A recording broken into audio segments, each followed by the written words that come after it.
know they pick it. Cheap and expensive, you know the difference. You know that it's hitting, you know what it's giving. Hair, nails, photo, bear. I can survive in the coldest conditions. Hoes very low, they tone when they spitting. Bitches is washed, soap in the dishes. I fly pressure like boa constrictors. One bitch, two bitch, old bitch, new bitch. None of y'all bitches not gon' do shit. I'm in Miami, I pull up on cruise ship. You in Miami for also room shit. When I step, it's stampede. Put on neck, can't breathe. Lucky charm, Van Cleave. Diamonds on, I see my eyes linking up. I'm like, what in the fuck? If you scared, then just say that hoe. Enough is enough. They was just in my DMs. Ain't no trust in these sluts. I'm about to call up Diamond, bitch. No, if you linking up. I'm like, what in the fuck? If you scared, then just say that hoe. Enough is enough. They was just in my DMs. Ain't no trust in these sluts. I'm about to call up Diamond, bitch. No, if you up. I'm like, ooh, child, cool down. Too hot, too wild, too clear, new style.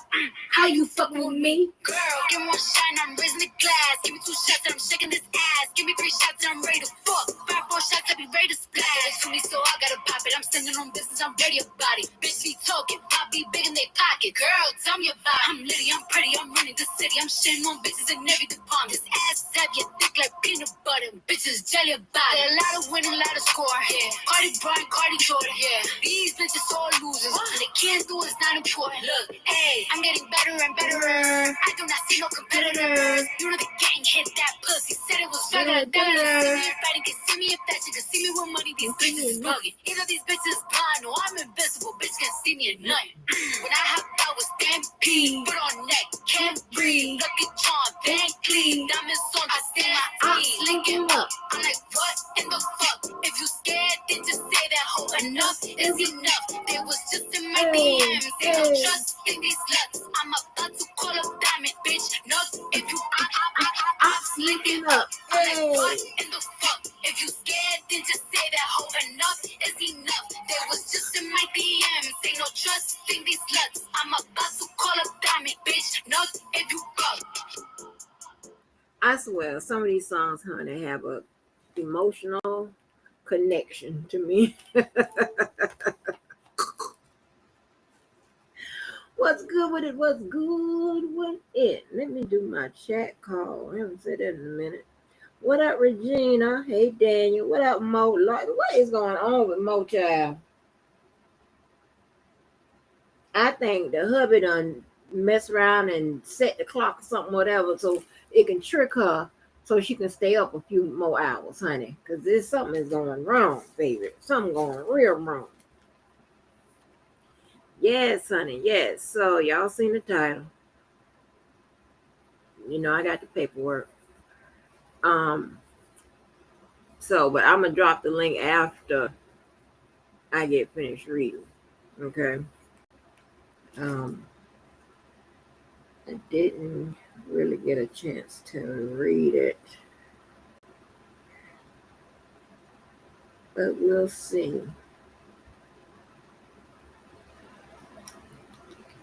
Let me see how many pages for actual reading.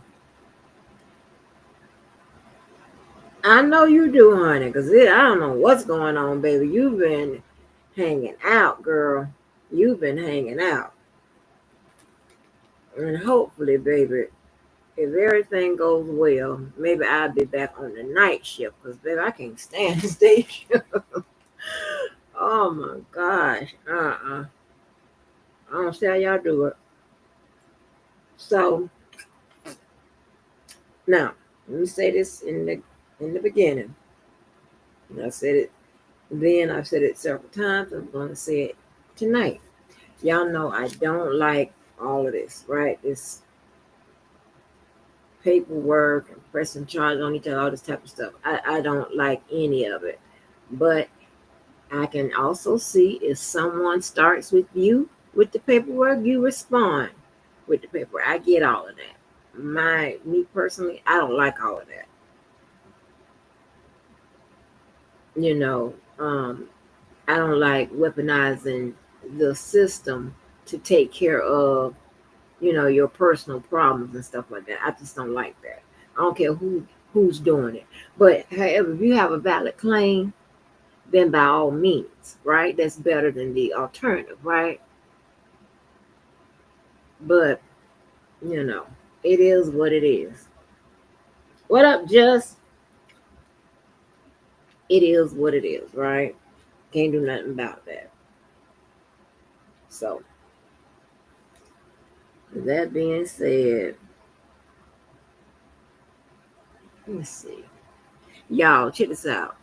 I was in my favorite place, the Dollar Tree, and got me some what? Magnifying glasses. So when I'm sitting up and trying to read something, I can put that magnifying glass on. I don't know where my other magnifying glasses are, but I have me some more. So I also had a chance to ask on that live I showed on the board. I had asked Clarissa Shield a question, and she answered it. Child, like, oh, yeah, it was something. It was a something I was going to remark on that she was doing, but I said, "Darn, I got so nice." I'm a remark on it now, but I got I said, "Well, I got so nice because in the kitchen when you are preparing food and all of that, your mannerisms and your behavior and what you do is so important to me." Okay. I know Mo was clutching her pearls when I was I was out here telling y'all, and you can tell she don't hardly have listen because I done repeated this story, my pet peeves over and over again. I don't like people who chewing food and all that stuff put drink in their mouth, especially if it's soda. Like, why is you doing that? Just just don't make no sense. So when Clarissa was in there fixing the food and stuff like that, ooh, she double dipped. Now I understand that she's fixing it for her. I get that. But I don't double dip even if I'm fixing it for me. It don't take a minute to go over there and wash that fork off or that spoon or whatever you're using. It's like, don't double dip. I've seen it done on food shows, and sometimes it get called out, but sometimes it gets missed. And I be like, oh my God, I be not instead of clutching my pearls, but I be clutching the bed and touching your hair and all of that. I don't like all of that. I can't stand it. Mm-mm. You understand what I'm saying? Let's see, lawsuit. These people have made strangers on the internet their entire life. Debo has a problem letting go. His obsession have sent him to jail twice over the internet. And for someone always talking about police games, he sure can file some paperwork. Oh,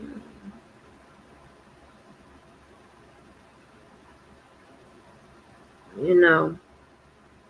So I just don't like that. And then she put sugar in that spaghetti. Somebody told her to put sugar in that spaghetti, and she did. She did it. She cooked them little tuna steaks and stuff like that. I don't know if it was tuna or salmon. I really don't know. But whatever it is, she cooked that fish. She put cooked fish and spaghetti without the meat.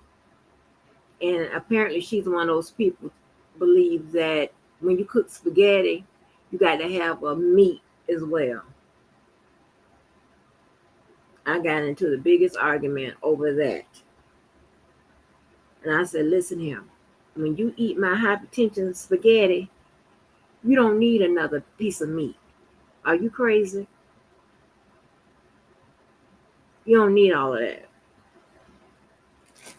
Because my hypertension spaghetti has all the meat you need. You know? I mean, I can make traditional spaghetti, right? But my favorite and others, along with others who like my spaghetti, is my hypertension spaghetti. Okay? Like, stop playing. Oh no. Oh no. No ma'am. No ma'am. No ma'am. Honey. Ugh. I hate that. You put sugar in your spaghetti too, Just V. Ugh.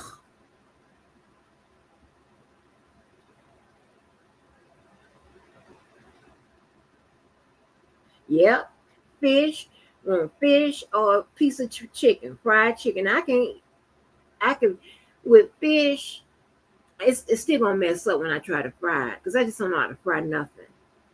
But chicken definitely a no.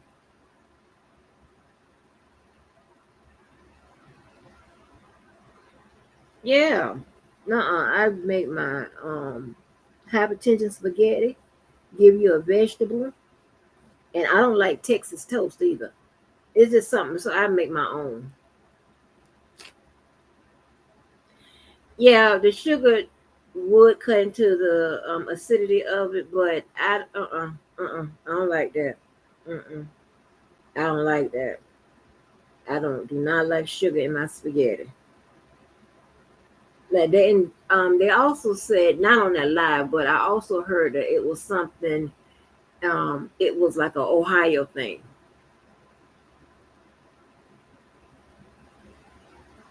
Yeah, my roommate and I got into that, and not into an argument one day, but like when he first saw me prepare spaghetti, and he didn't see me put sugar in it.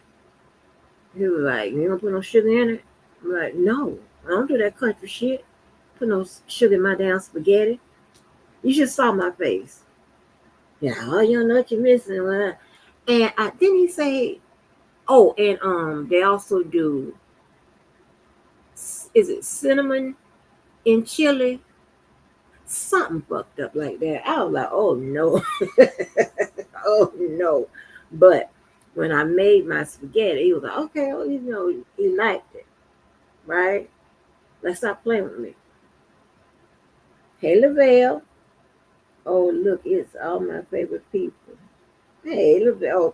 Oh, Lavelle is the only person that voted for the T that, I ain't going to put on my list.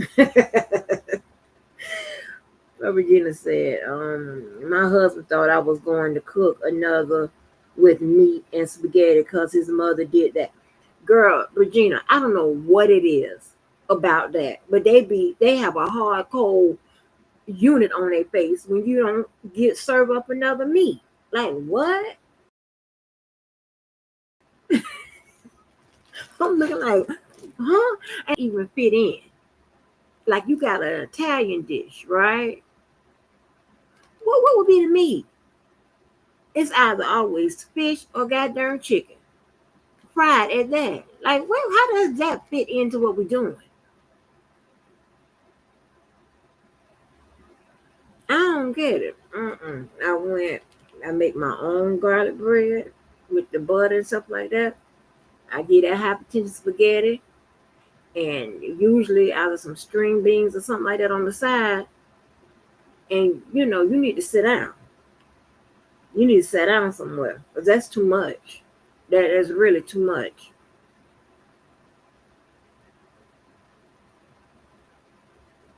Ain't nobody doing all of that. So what I'm going to do, right? I'm going to go back a little to the original lawsuit. Okay. The first one that got dismissed. Okay.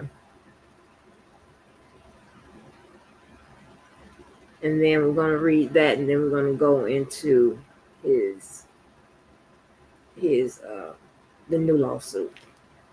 I think it hit on April the 23rd, I want to say, of this year.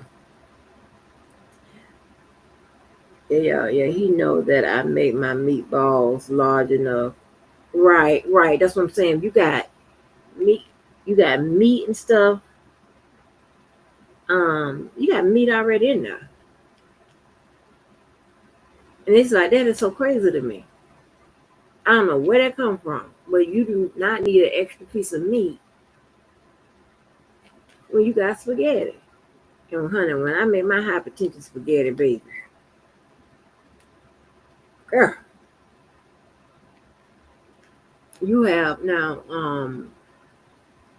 a friend of mine. She's from Detroit. She But the one that came over for Christmas, y'all heard, she was acting. I tell you that story where I tried to make her eat somebody, another person we know food, so we wouldn't be rude, right? And she didn't want to eat it. She refused to eat it. She refused to even get a plate. Well, I said, just get a tab out there. We'll have two plates in the sink. And you know what I'm saying? Well, that person put shrimp in her spaghetti. No, I'm not doing that. Uh-uh. No, I'm not doing that. I also, do y'all put cheese in y'all spaghetti? Over here, they consider spaghetti poor man. Oh, okay. I don't know about that. All I know is I'm not putting no sugar in there, and I'm not serving a side of another meat. Like you need to get over that. But do y'all put shrimp in there, and do y'all put anything else in there other than meat, like beef? Girl, there's something clinically wrong with Debo. All of these lawsuits are stupid. If you weren't messing with strangers on the bed, they would not have messed with you. On the net. If it's baked, I'll put it on top. If it's baked, I'll take a little parm on it. All right, okay. So I don't do cheese either. Now, I have the cheese to the side. You're more than welcome to add that, but a lot of people add their cheese and stuff like that. I even keep my noodles separated from, the meatballs and the rest of it. I keep it separate.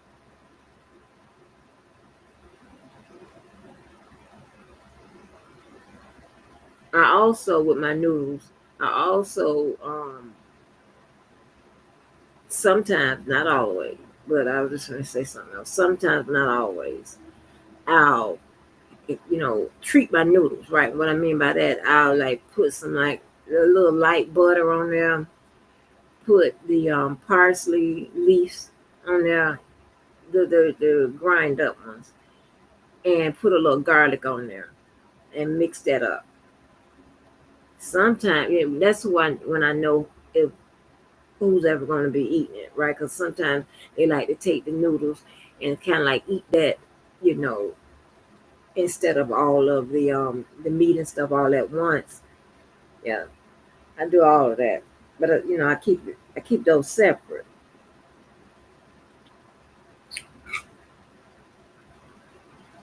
Beef and Italian. Okay, so you do add extra meat. Okay, I'm with you. Yeah, my people say you cook spaghetti when you are trying to stretch your money. Oh wow. Well, yeah. Oh, just be. Yeah, I know you would get all that information and those instructions, from your people that Trump looking for. Yeah. So I know you would have all of that information. Mm-hmm. You one of those. But no, I put in. Let tell you why I call it my hypertension spaghetti. I put in the spaghetti. I mean, not spaghetti. I mean the beef. I put in sausage. Grounded sausage. I put in Roger Wood beef sausages. I put in bacon. Is there anything else?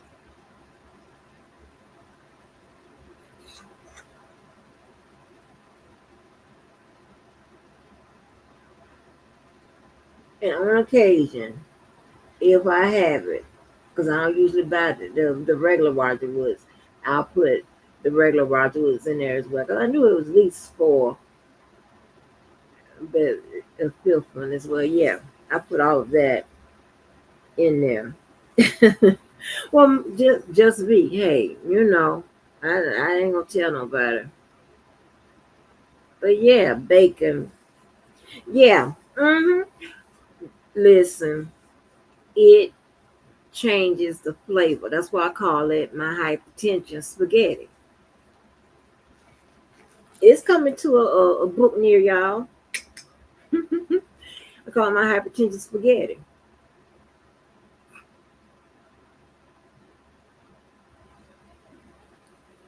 Um, I don't know why my chili tastes so different from others because I only use the ground beef. But what is it I'm putting out to make it taste so different? Oh, I know what it is. I haven't cooked it in a while, but I know what it is.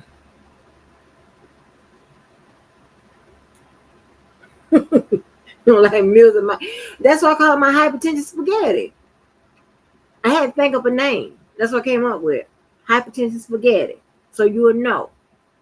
Now I got a regular spaghetti recipe, but when hypertension spaghetti, you know that's what I'm saying. So you don't need an extra meat with my spaghetti. You don't need that.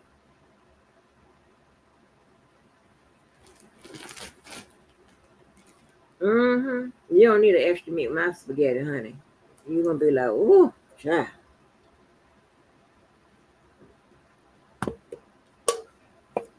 And again,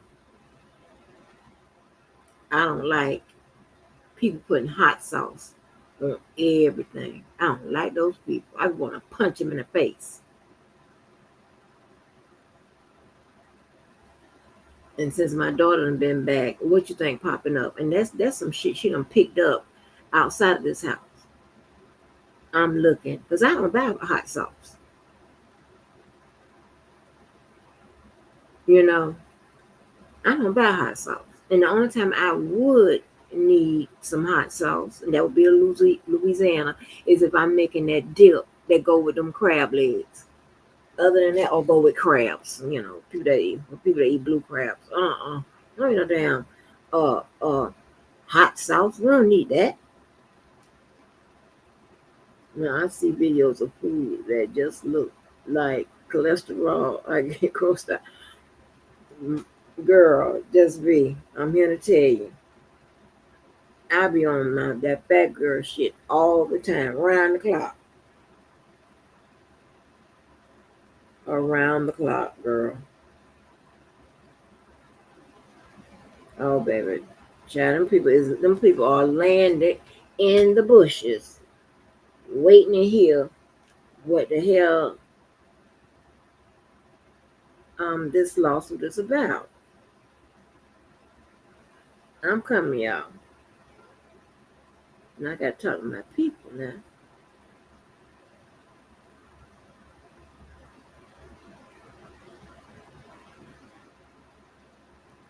Lavelle, I don't know if you still here, but I think I shared that live with DJ Amazing, and he said that he sells a different kind of TV thing, not IPTV, because I asked him several times.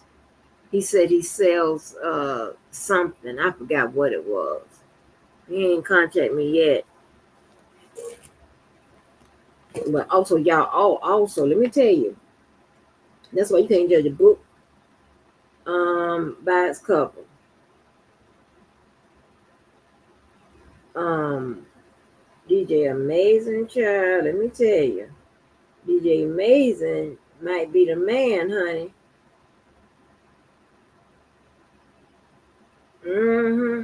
Let me tell you. So when I was over there, the conversation got switched to football. And shout out to the men that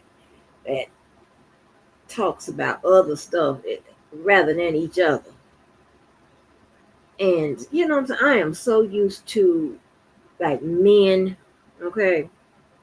I just child. I like to wake up and see you got ESPN on. Waking up to ESPN on the TV. What the hell is going on? I heard several. not, I ain't gonna say several, but at least two people say, yeah, I ain't into sports like that. And when my neck be jerking around like, what? The hell wrong with you?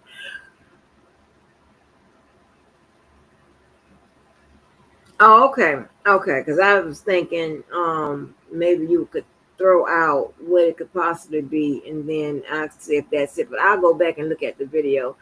And because he called it out, but he didn't want to go into it. I don't know what y'all be thinking. I don't know why, y'all be thinking that the police just be, the police has nothing else to do just to sit down and watch randoms. No, now if you done been reported or something like that, yeah. Or they owned or something, yeah. But just watching, and I'll tell you, I'm like, you should want to push that so you can get a couple of dollars. That'd be some other people like me, crazy stone cool, stupid for the TV child. But yeah, he called it something else. But let me tell y'all this, I'm getting to the reading. So, DJ Amazing, honey, when you do get season tickets, sometimes they'll send you a little gift here and there, right? Okay. Baby, DJ Amazing got photos um, with a few people that's in the club seats. He be in the club seats, honey. Okay, in the box.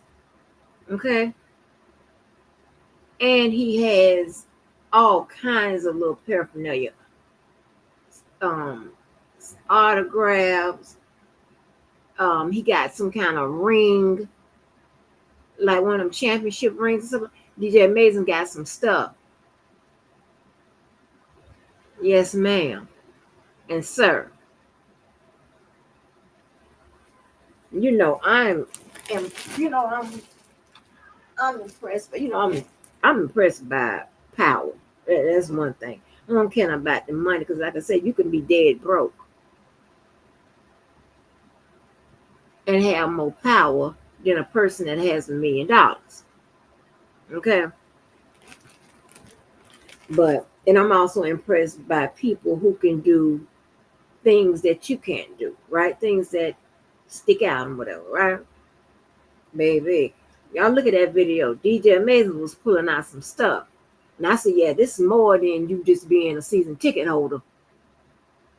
He was like, and then you get called to them special little meet and greets and stuff like that. Come on now. I know. What up, DB?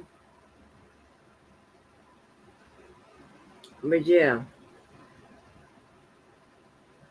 it's crazy. It is crazy, honey. He has some stuff for you.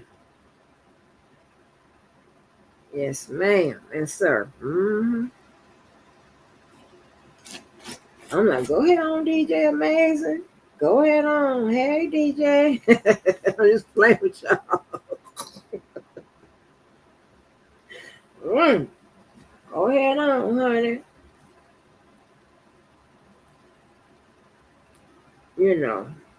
Like, this is what I said. Like, people who can do, like, things that others can't do. Impress me. Not to the point of, oh, I'm fanning out. But I'm like, but that gets my attention. I'm like, oh, okay. Like, other than that, you just regular. Like, everybody has a house or somewhere to stay. So showing that ain't shit.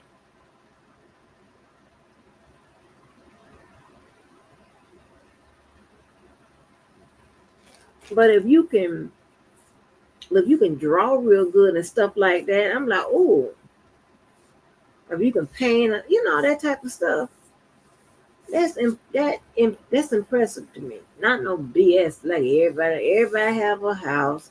Everybody have what? a car. Everyone has a diamond ring. I mean, that's, you know what I'm saying? But you can pull out something that, oh, wow. Or if you done something that nobody else, like if you saved a dog from drowning in the storm or something like that. Like, wow, that's impressive to me. I like that. Let me see what else y'all saying.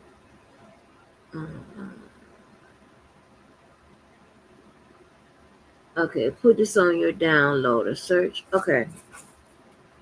Yeah, this is me and Lavelle's talking. Go my downloader. 730116. It gives you everything. Scroll down to you see apps, of course. Okay, Lavelle. Lavelle, you the only T person that I, like.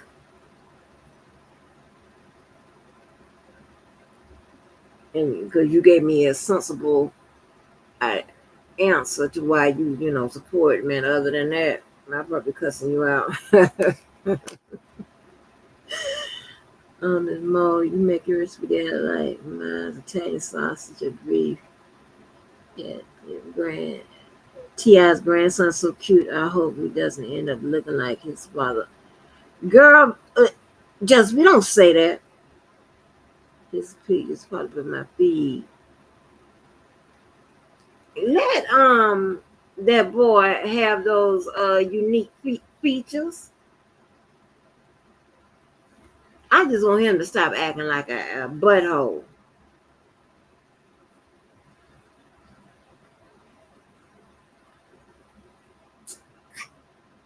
Baby. Yes, honey. I'm getting some more information. Yes, thank you, Lavelle. Anyway, so y'all remember that lawsuit? No, that's good. That's a good thing. Now, Lavelle, how you claim to know me, but you don't know when it's a good thing or a bad thing?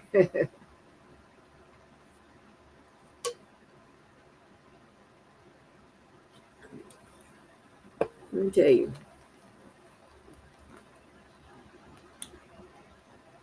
There is so much evidence that there is a God. And I don't know why people still questioning it.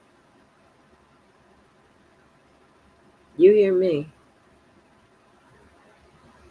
God is good, honey. Oh, he good.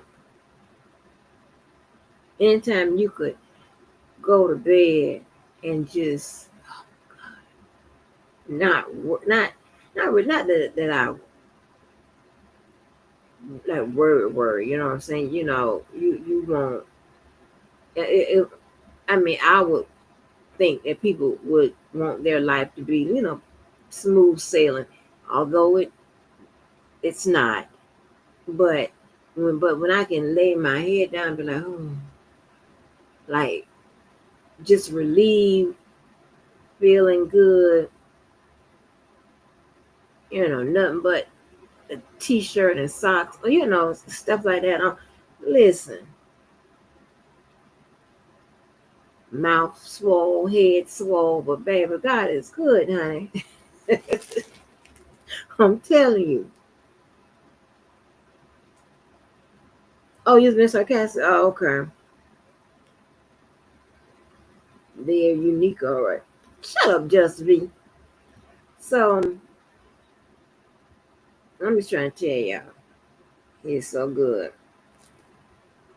Anyway, so back to this. So y'all remember the last time Debo had filed against several members of the R. Kelly sector. It got dismissed. And so there was a big old commotion whether or not he could refile it again or not, right? And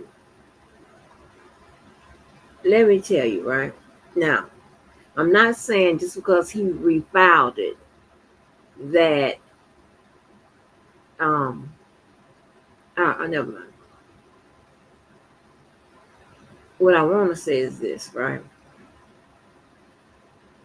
You have people that live in Delusionville, okay? Um, I would never tell a doctor that he is doing the procedure wrong. Like if I'm in having an operation or whatever, or somebody's having an operation, I'll never tell the doctor, hey, you're doing that wrong. Just because of something I read or something else. No, I would never do that. But I just found out, not just found out, but I just found out that it is some no good ass people in this sector. And I know y'all get tired of me talking. I'm gonna talk about it. That's what I'm gonna do. Because there's new people that come through here every day. They don't know how fucked up these people are, right? So we won't know officially if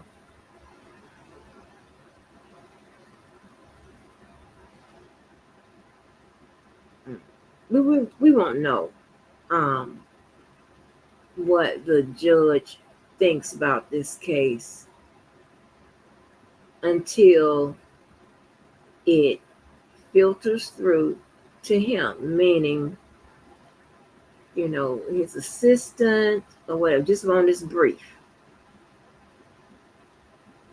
whether or not his assistant catches something or what have you, brings it to the judge's attention, and then say, no, he wasn't supposed to refile this claim or what have you. Was put in an order or something like that, right? I said this a while ago. I don't mind being wrong. I'm going to be wrong. Everyone is going to be wrong. I don't give a damn if it is in your wheelhouse. If it is your craft, your old craft, whatever it is, you can be wrong. Only thing I ask is if you are going back and forth with me about it, have something other than your word to say that I'm wrong. Don't try to come after my credentials, after my shit, by trying to convince people that I'm wrong. When it's been proven over and over and over and over and over and over and over again that y'all be wrong when it comes to the law, y'all be lying when it comes to a bunch of shit, and you definitely live in Delusionville because you have no power. Now, I don't give a fuck who goes and says, oh, she got it. That's what y'all coward ass, bitch ass niggas do. But here's the thing, right? I don't get on the play, get all behind the scenes and make all the calls and get. I'm telling you where you can motherfucking hear. So nobody has to go back and go get nobody to sit you said this because I said it. I said it all.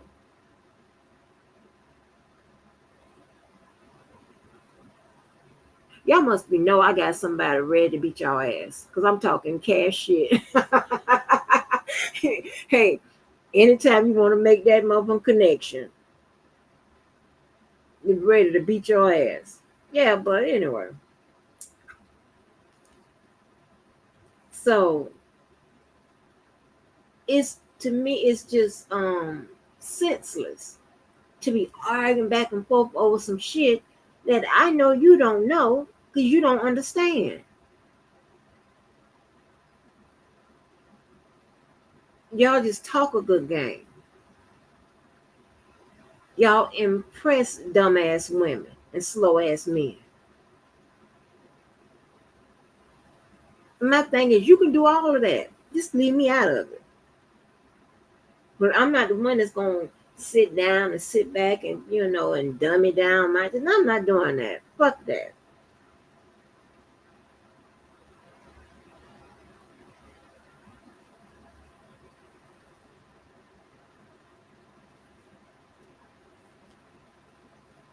Mm.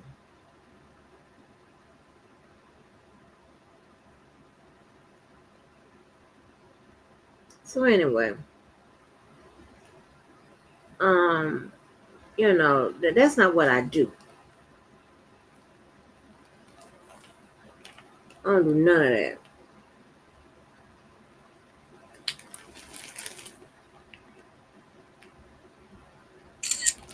I don't do none of that shit. Never have, never will. I don't kiss no ass, none of that. So I ain't talking behind nobody's goddamn back.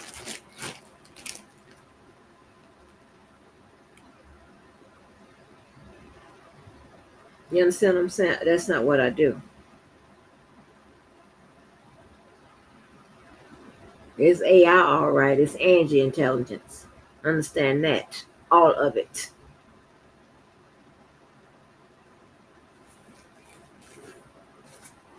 So, well, anyway, I want to take a look at what was said in the judge's conclusion, and then we're going to get to the new file. Okay. So, here's the old conclusion. So it says, for the reasons stated above, the court dismisses plaintiff complaint as barred by absolute immunity, right? Which means that apparently, and I don't remember word for word what was going on, but apparently there's somebody that he listed as a defendant. I think probably the prosecutors. The judge recognized has absolute immunity, right? Because you cannot um, file suit on a member of the court just because they're doing their job.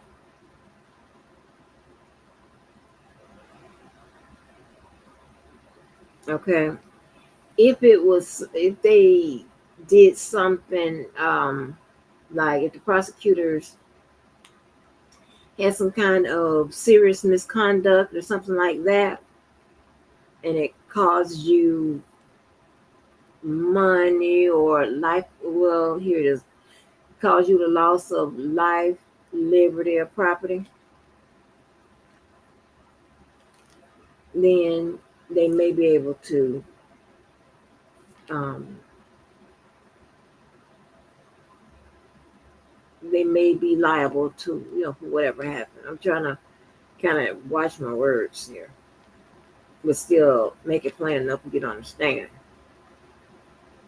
Okay. And it says, and failing to state a plausible claim for relief pursuant to 28 USC section 1915 E2B2, right? Or II. So that pretty much means that the person that me and Debo didn't supply enough facts, right, to support his claim. Now I don't know if he turned in some exhibits or was the judge just going by his brief. Okay, because I told you a brief is meant to be what? Persuasive. A judge, depending on what type of claim it is, a judge can make a decision just based on what he or she reads. Okay, so apparently the judge didn't find that there was enough evidence, not enough evidence, that there wasn't any evidence to prove a claim, right? To have a cause to bring a claim against the people, I guess, people suing. And I always tell you that you have to have a proper legal argument. Okay? You have to have a proper legal argument. That is the issue when it comes to those text messages and shit like that, right? Who we have yet to see Jennifer Bonjean do anything with beyond citing them in that motion for a new trial or whatever it was, that post conviction relief. Remember when she became jumped on board her two motions she filed. Okay, it says the court considers but declines to grant plaintiff leave to amend, finding that amendment would be futile, meaning that is this a female judge or male? Female judge.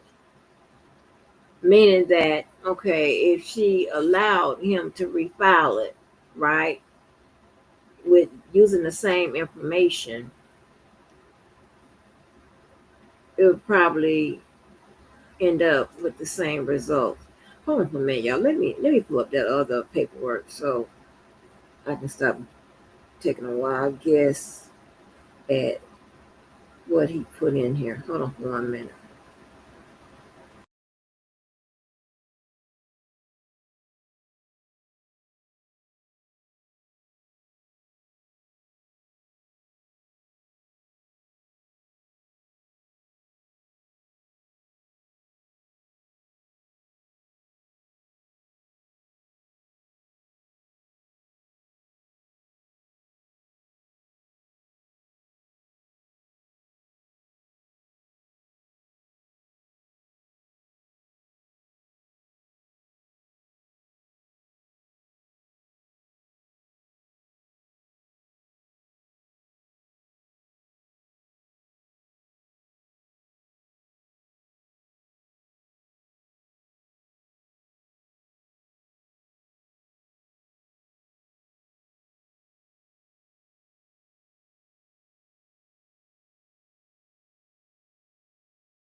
Okay.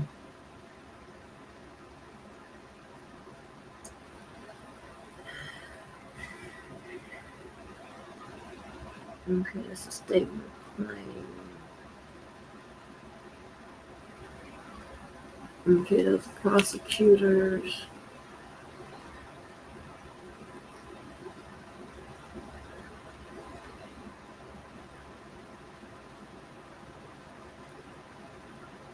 Oh, okay. So he did add in some stuff.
Okay, y'all.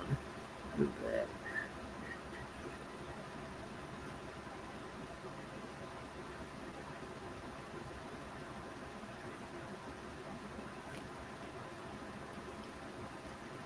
Okay.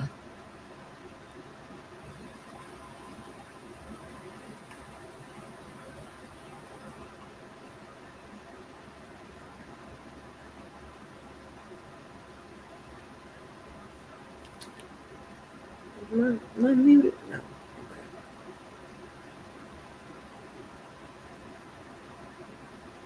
All right. So it says,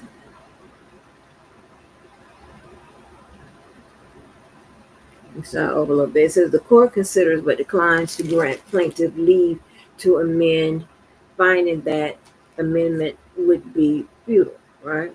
Futile, however you want to pronounce it, meaning worthless, pointless.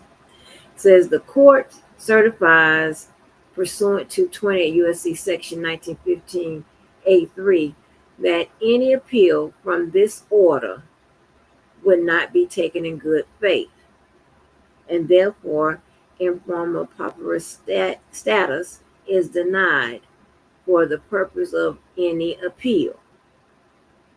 Okay, so that's any appeal that he wants to file without paying.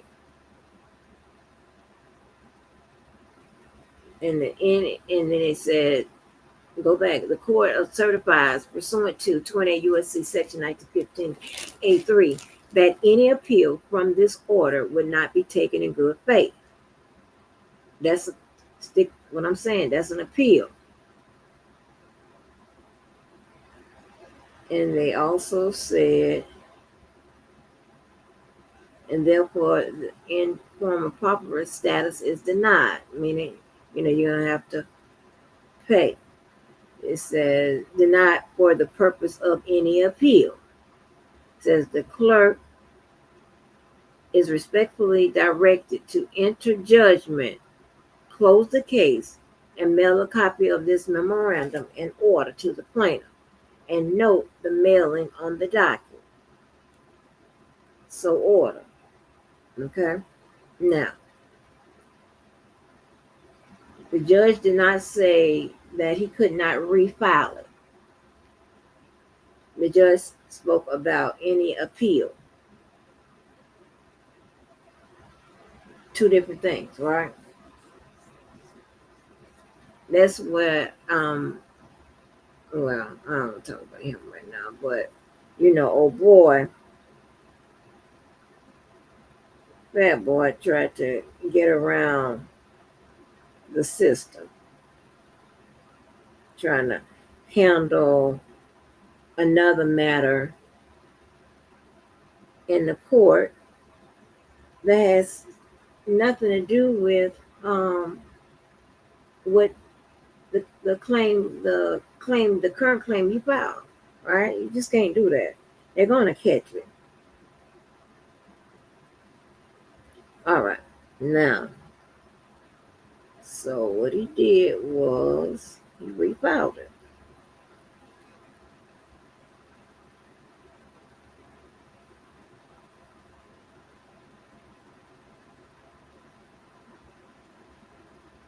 Okay. Look at big again. Now he took out this claim against.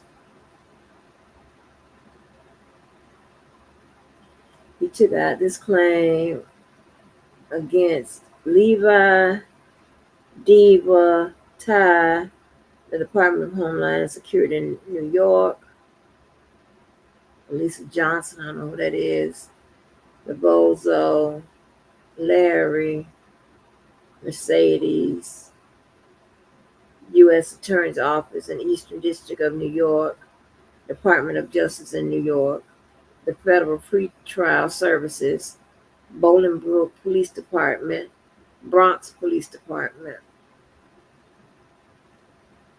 And the complaint is under The Civil Rights Act, Title 42, Section 1983, U.S. Code.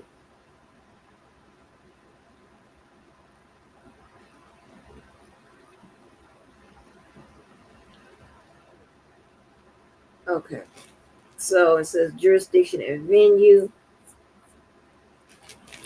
Um, I usually wouldn't read this part if it was the jurisdiction and venue, that if it contained the normal jurisdiction and venue, but as I just looked at it, it doesn't. So let me read what it says. Am I muted? Am I muted? No. Okay. It says this court has personal jurisdiction over the defendants or under and consistent with the constitutional requirements of due process, in that the defendants, acting directly or through his agents or apparent agents, committed one or more of the following: A, actions or practice, or making a prank call to emergency services in an attempt to bring about the dispatch of a large number of armed police officers to a particular address. It says from July 22nd, 2020 to the date of this filing, defendants have consistently and purposefully used law enforcement in the state of New York and others as an unofficial employee of the government. The lit- hold on, hold on, hold on. What is that? Defendants use law enforcement in the state of New York. Yeah. Okay, so what he's saying, because for some claims, and you'll see this often, and you saw it when I read and explained one with Tasha K. With some claims, you have lawyers attempt to make people who aren't employees of the business that they're suing or what have you, try to make them employees based on the the way they act, okay, the behavior that they demonstrated, okay. It could be somebody that's connected to the the person you're trying to sue or the company you're trying to sue, but definitely he's asking the judge to consider the people that committed whatever he's talking about in number two. Consider them as employees. That way, even if a single person, just say the bozo, if he doesn't have the money, the company or corporation would be liable. The judge can hold them liable as his employer, and I'm using air quotes. Okay, y'all understand that? That's something that happens frequently in lawsuits. It's just trying to make someone accountable for the money, because chances are, well, not chances. We know the bozo doesn't have it, but if he is looked at as if he's an employee of the company or the prosecutor's office or what have you, then they could be found liable, even if the bozo don't play. Okay? Lawyers do it all the time. They tried to make Tasha K an employee. I think J-Bo tried to do that. I think so. Yeah, it was J-Bo, I believe. Trying to make Tasha K an employee or somebody. What up, Purple Purple? So let's see. Okay, it says this litigation arises from or relates to United States versus Gunn, in which the Department of Homeland Security was given an altered and manipulated screen recorded video with false information of a threat on several AUSA out of the Eastern District of New York. Now, the reason why I'm reading this section, like I said, I usually don't. The information that usually goes in the jurisdiction and venue section is information that tells the court that you can hear this matter because the alleged crime or the alleged behavior occurred in your jurisdiction and in your venue. Okay. But here he's getting into a lot of what he says happened. So that's why I'm reading, because I don't want to miss nothing. It says manipulated screen recorded video with false information of a threat on several AUSA out of the Eastern District of New York. Number 4, requiring defendants to litigate these claims in this district does not offend traditional notions of fair play and substantial justice. Plaintiff claims arise from some conduct occurring by defendants in New York. Okay. So in number 4, he added in what I was talking about. You got to demonstrate somehow that the court is obligated, or the court can make decisions on this particular matter because it's in their jurisdiction and venue. Excuse me. Introduction. Christopher Deboski Gunn, aka Mr. Due Process, came to the YouTube sector as a blogger, media person to report on the stories or injustice and organize rallies for due process rights, utilizing my First Amendment right. During this time, a criminal enterprise led by Larry McGee, who used funds from Synchrony Bank fraud, Synchrony Bank fraud, 1.6 million.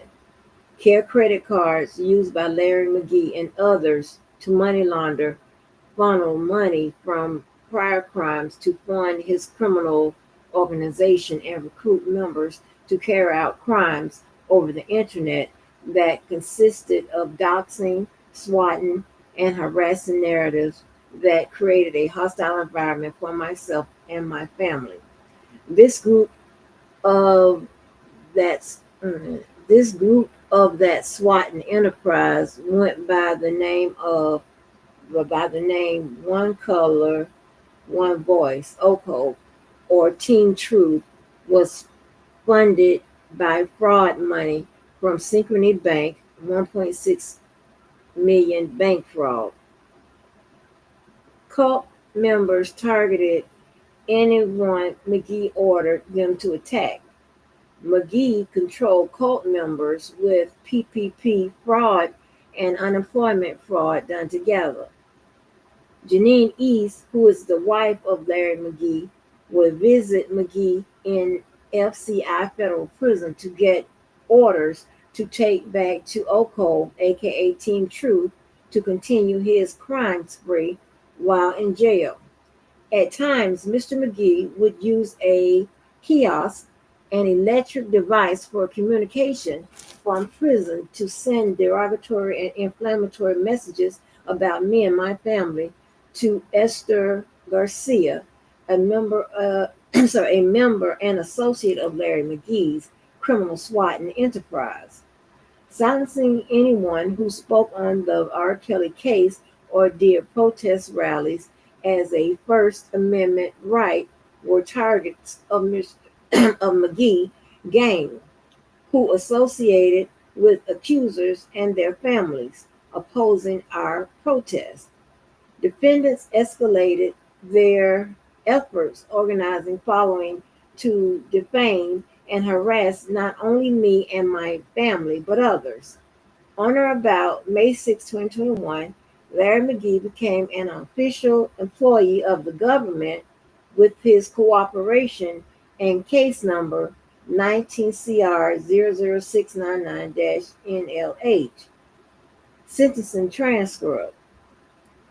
Oh, okay. Well, somebody listens to me over here. Not saying I had, because I don't know nothing about this, but I've spoken about how um, lawyers can claim that a person is an employee of a company based on their behavior. We went over that, but I had nothing to do with this. Or maybe he didn't listen to me. Maybe he just got it from somewhere else. I'm just saying.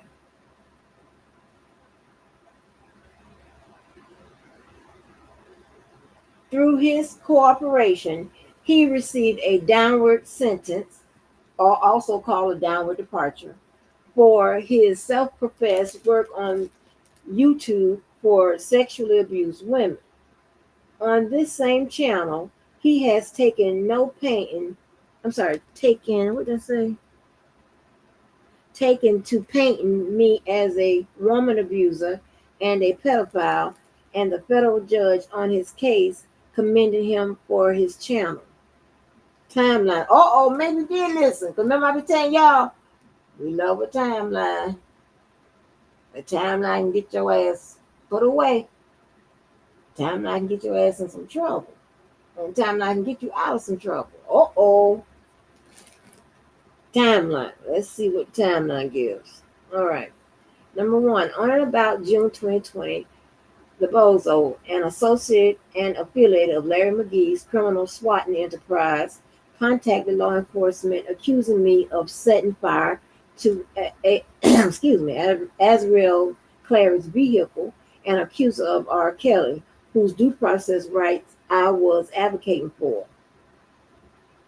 Number two, on or about July 22nd, 2020, Larry McGee and his swatting criminal enterprise threatened a protest that I organized with the help of a Chicago Police Department escort with violence from gang members. And he has the blue hyperlinks in here. I guess it opens up to what he's talking about.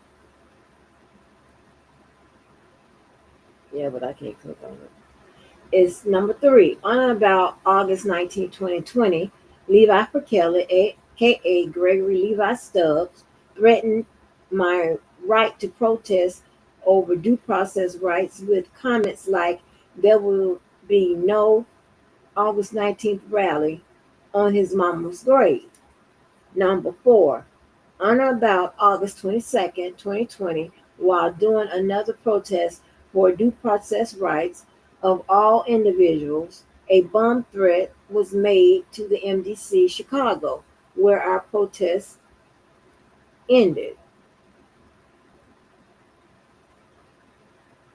And he has some inserts.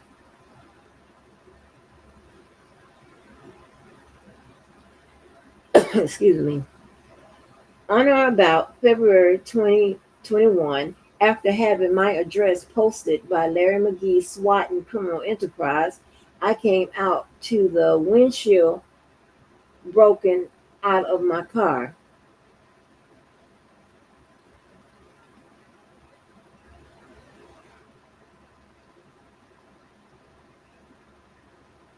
Okay.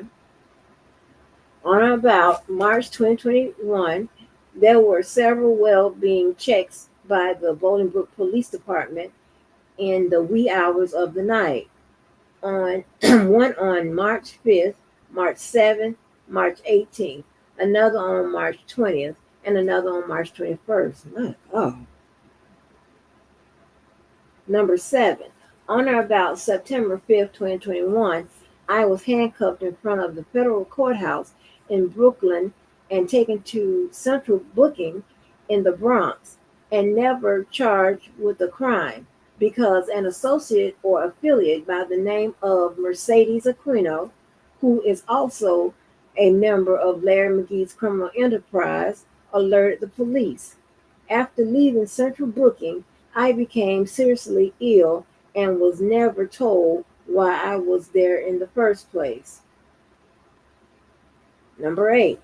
On or about September 9th, 2021, several people that are associated and affiliates with Larry McGee's SWAT and Criminal Enterprise, OCOB, also known as Team Truth, surrounded my table at Park Plaza restaurant as I was in town to view the R. Kelly trial. Number 9. On or about March 2022, the bozo posted my home inside and out with the comment that he has Vice Lord gang members watching my home. A month later, a month later, on or April 28, 2022, there were two shootings, one in which three shots were fired directly at me, only to have the same shooter come back 80 minutes later and take aim at my children, ages 6 and 8. 2 months later, on June 22nd, 2022, I was arrested for felonious charges.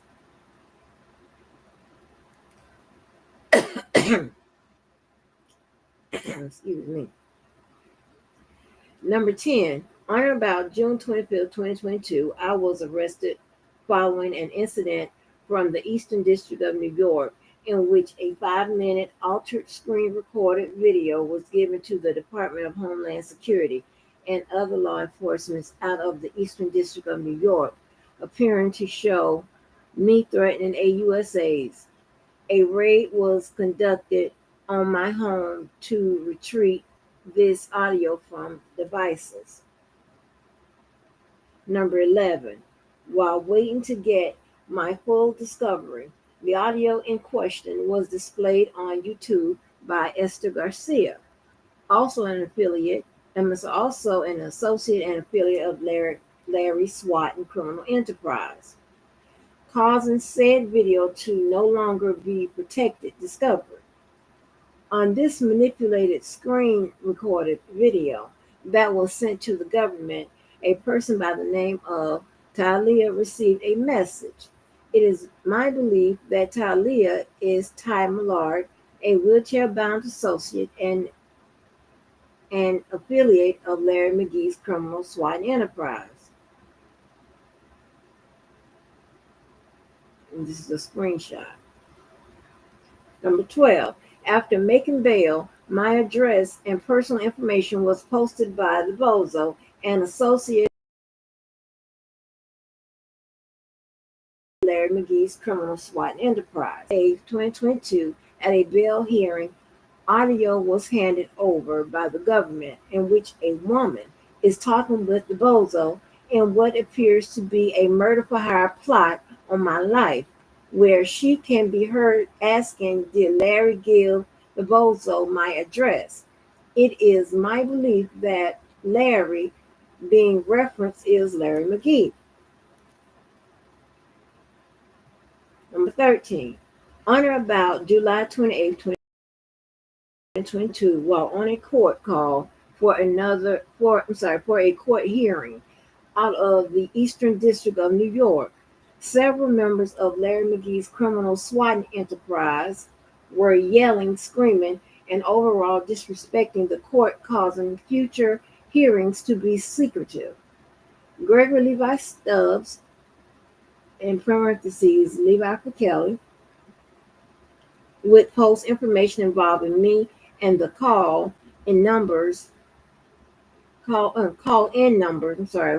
court and openly brag about his participation in this criminal SWAT enterprise.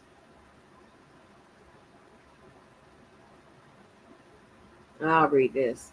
It says the countdown down has begun. I don't normally drink until the weekend, but I will be glued to the phone with a cup of Bud Light and a cup of Hennessy and my favorite food on July 28, 2022 at 3:30 p.m. as we all listen to the superfan terrorists answer for 3 years of terrorizing United States citizens. and Justice Department officials. As I have been saying for the last 3+ years, nephew Dana, mm, mm, mm, mm. Don't forget to post the Brook Superfans courtroom information in your community chat. This is indeed a country of laws, not a country of men. Don't miss this special event, people. It's going to be a party, y'all. Bring your own beer, I guess. Excuse me. Number 14, on or about July 31st, 2022, Larry McGee was listed in a lawsuit filed by Jennifer Bonjean in which federal inmate information was leaked. Number 15, on or about August 2022, Alicia Johnson, Talia Millard, Ty Rose with Oko, in parentheses, and Esther Garcia, Diva Divine Light, posted pretrial contact information and directed people of the OCO, aka Team Truth, criminal swatting enterprise to contract. Okay, is that it's supposed to be, what is it?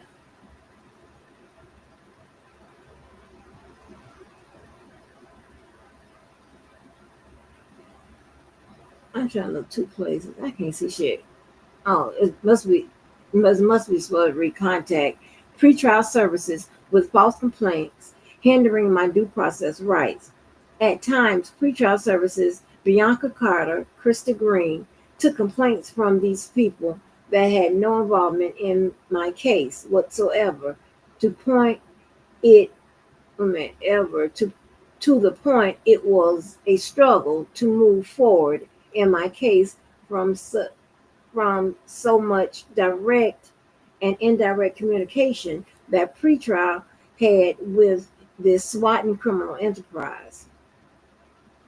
Number 16, on or about June 22nd, 2023, Dantes Jackson, an associate and affiliate of Larry McGee's criminal swatting enterprise, contacted Crest Hill Police Department and told them I was involved in a murder while on YouTube live broadcasting. Crest Hill Police contacted me over these false allegations. Number 17, on or about April 2024, Levi Kelly, known also known was Gregory Levi Stubbs, an associate and affiliate of Larry McGee's criminal swatting enterprise, made a YouTube live broadcast in which he accuses me of having AIDS. On or about, number 18, on or about September 13, 2024, Dantes Jackson, an associate and affiliate of Larry McGee's criminal swatting enterprise, took to YouTube to broadcast the reason why my case was dismissed by the federal government, which he stated was for cooperation in a vice lord gang RICO involving 13 others in case number 23 CR 00372, in which I have no knowledge or involvement. Number 19, on or about December 2024, Dantes Jackson once again included me in a Atlanta police report accusing me in participating in a crime when I have never been to Atlanta in any shape or form. Conclusion. What's this?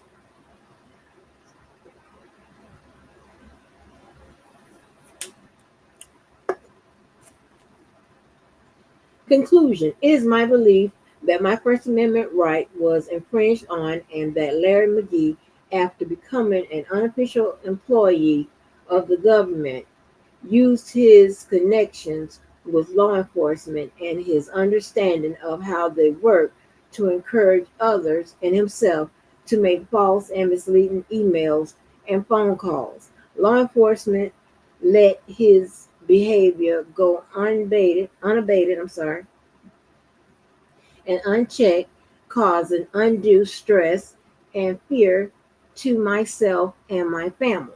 Larry McGee, while being a federal detainee for defrauding Synchrony Bank out of 1.6 million, utilized social media to stalk and harass myself and others with pure immunity.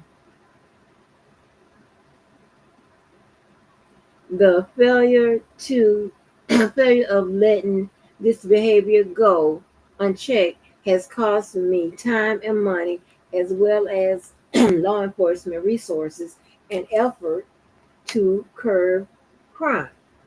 Although I do fault law enforcement completely for the years of continued harassment through this form of swatting, law enforcement has not caught up with this technology, in my opinion. There have been several articles with no retraction of accusing me of threatening a USA's out of the Eastern District of New York. It is also my belief that the Department of Justice, Department of Homeland Security, New York Police Department, Bolingbrook Police Department, and other view Larry McGee as his criminal swatting enterprise as credible sources, damaging hold on, damaging not only my reputation but my mental health. With this lawsuit, I am seeking compensation for 10 months of not being able to work or leave my home, the undue stress it has put on my children from being shot at, my overall mental health, and to bring this form of swatting for internet disagreements to the forefront and hold the people who do these acts responsible along with the law enforcement who act before they investigate. Relief. It says, state briefly exactly what you want the court to do for you. Make no legal arguments, cite no case statutes.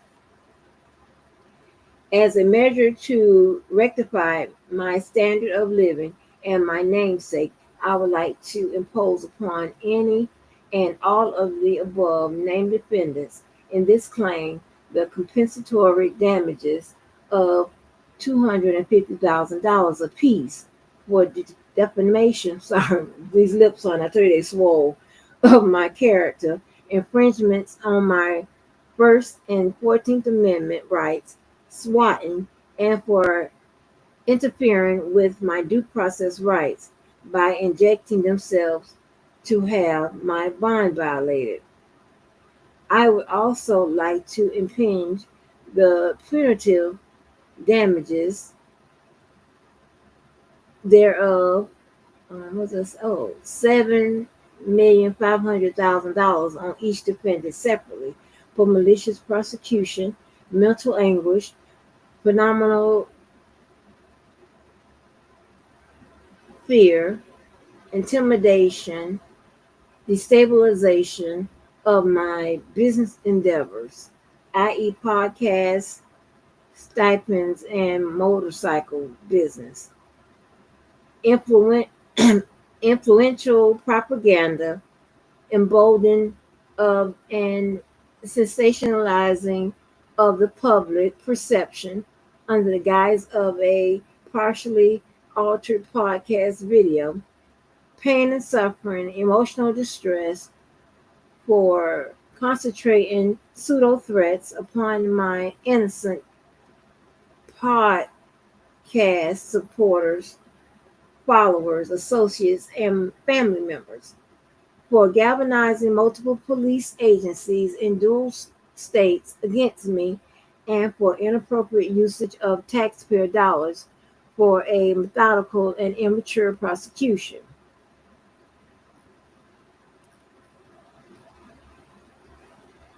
Okay.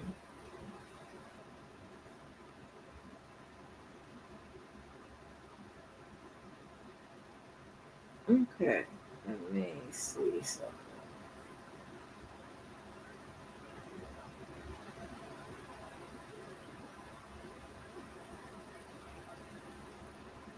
um, let me go back and look at the old claim real quick to see.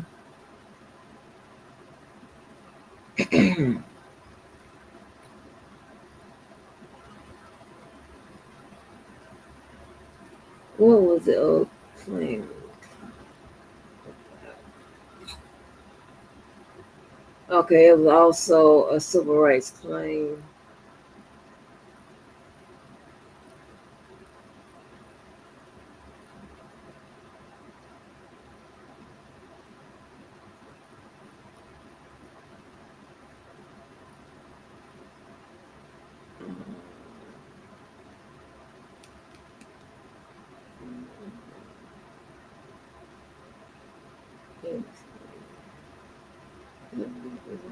Okay, right to unaware.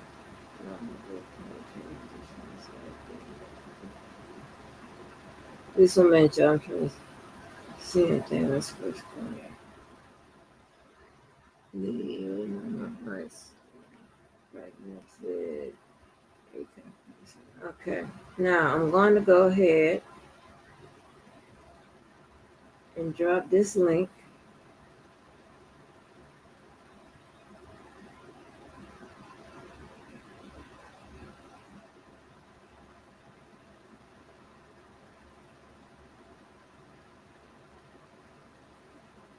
Hold on, let me drop this link over here.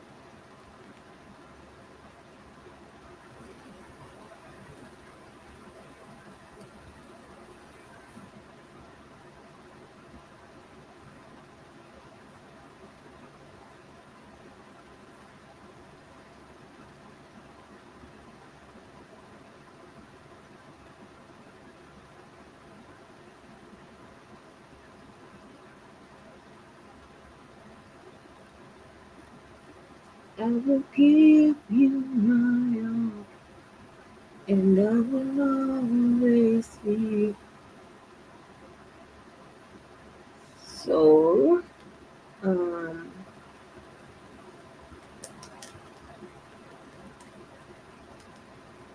let's see.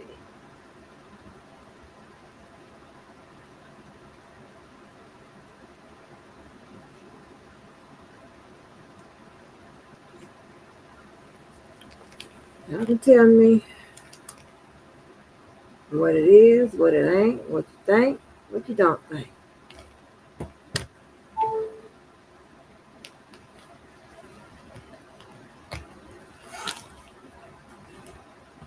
What is it like? I mean, this thing can hear everything I'm doing.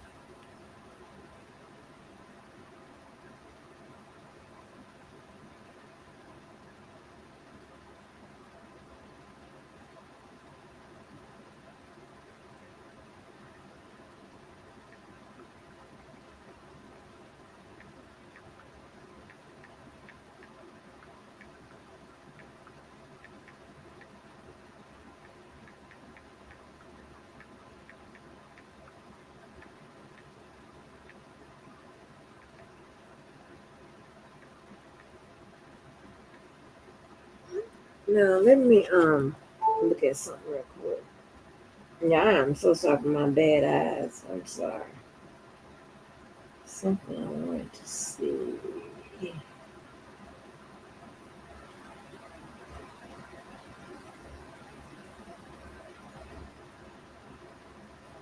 She had something else from the old thing.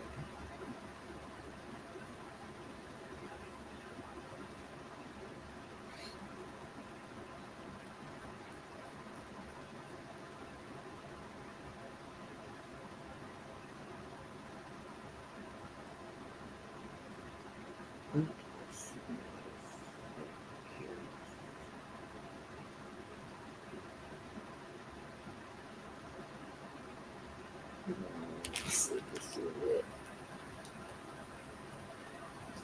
No. So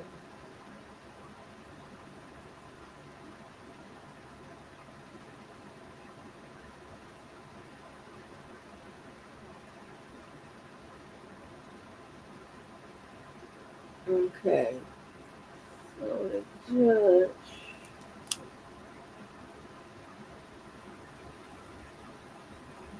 What is this for R. Kelly? Oh, wait a minute. Now I don't know if this is real or not, but this just popped up on my feed. Now this is they say this is R. Kelly, Letter to the Voices in My Head. So I'm gonna play it. I don't know if this is him or not.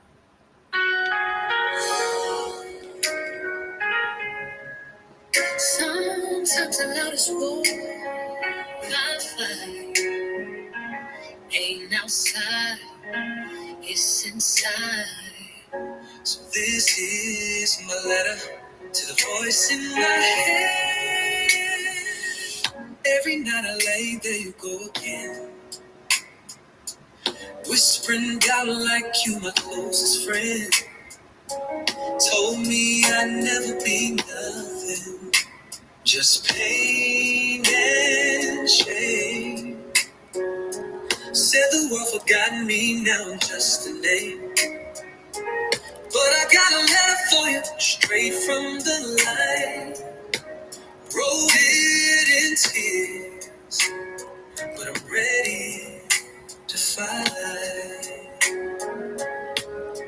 You spoke fear, but faith speaks louder. You fed lies, but I found my father. Dear voice in my head, I won't let you win. Tried to bring me down again and again, but love showed up right on time. Told me I'm chosen, told me I'm divine. I'm not what you said, I'm what God has spoken. And I'm still here, unbroken, unbroken. You said they'll never forgive you, but grace did. Told me to quit, but I'm raising my kids. Tried to drown me in guilt with your daily replay, but I serve a God who washes things away. No more chains. I'm walking in truth. I'm not that boy you knew in my youth. This ain't no fantasy, no fear, good song. This is real life, where the weak get strong. Dear voice in my head, I won't let you win. Try to bring me down again and again, but love showed up right on time. Told me I'm chosen, told me I'm divine. I'm not what you said, I'm what God has spoken. And I'm still here, unbroken, unbroken. So here's my goodbye.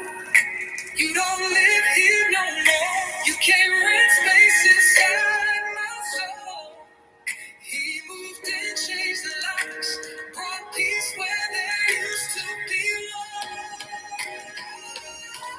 Dear voice in my head, your time is done. I found the truth in the risen sun. You said I was lost, but he called me found. You said I was silenced, but now I'm sound. I'm not what you said, I'm what God has spoken. And I'm still here, unbroken. Yeah. This letter ain't sealed with fear, it's sealed with faith. I'm free now. Child, they got a whole damn a thing. Now, no, this ain't him. But baby, they got a whole little thing on here. I'm gonna shit on the wall. They got a whole video starring this man. Now this is so crazy, right? I ain't gonna go into what I got going on. But to use someone's likeness, their name, and all of that, right? Because it's trademark. You got to seek permission. Okay? They done. I'm trying to figure out how these people with this AI stuff and making videos starring this man, how they get to do it, and nobody don't come for their pockets. Like that's crazy to me. They ain't contact no damn R. Kelly and say, hey, can I make a fake ass song starring you? Mm-mm. Let me share it right now.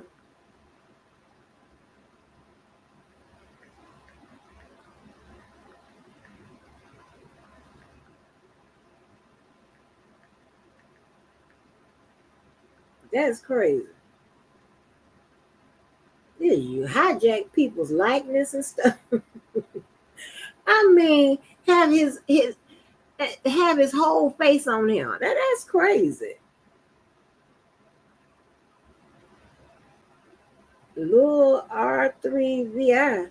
I don't know. Maybe it's supposed to be REVI, but they turned the E to a 3. That was a nice song, right?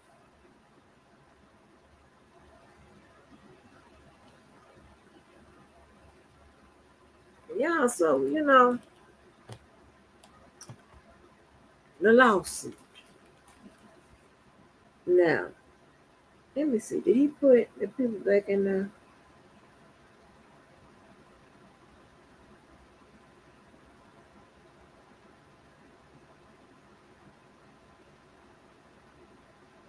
So let me just read the judgment again, but it's a little bit more pronounced in this from the last one.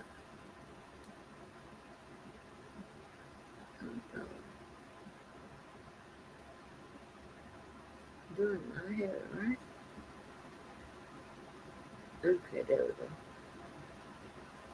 Okay, so it says this is from the last lawsuit. Okay, it says a memorandum and order of the Honorable Natasha C. Merle, United States judge, having been filed on July 29, 2024, dismissing plaintiff complaint as barred by absolute immunity. So I told you what that was. It's pretty much saying can't sue prosecutors and failing to state a plausible claim for relief pursuant to 28 USC section 1915 E2B II. So simply means that um, she didn't feel that he brought enough evidence to prove that claim, right? And again, you don't have to have evidence in traditional sense. You could just by your brief, by him clearly stating what the lawsuit was about, that was enough for her to make a decision, right? And I don't know at that point if he included any attachments with that brief. Okay, he probably did, but it could be she could be judged by that the brief he wrote and or the um, evidence he submitted, right? But I don't know. Okay, and it says certified pursuant to 28 USC section 1915A3 that any appeal from this order will not be taken in good faith. Okay, and denying informal pauperous status for the purpose of any appeal. So meaning if you if he appealed her decision, then it's gonna automatically be tossed. Okay. And if you were to file an appeal, you're gonna have to pay. So when she's telling you straight up, if you appeal it, you're gonna have to pay But once it, gets through the challenge, you're not going to be refunded any money. She's going to throw it out anyway because she is denying. She's telling you that you cannot appeal this particular judgment. This particular, not judgment. This particular, yeah, judgment. Sorry. And it says ordered and adjudged. The plaintiff complaint is dismissed and barred by absolute immunity. That's what that's meant, and failing to state a plausible claim for relief. That pursuant to 28 U.S.C. Section 1915 A3, any appeal from this order will not be taken in good faith, and that informal proper status is denied for the purpose of any appeal. Okay, so let's make this clear. This is not an appeal. That judgment I just read is not an appeal. It is a refile.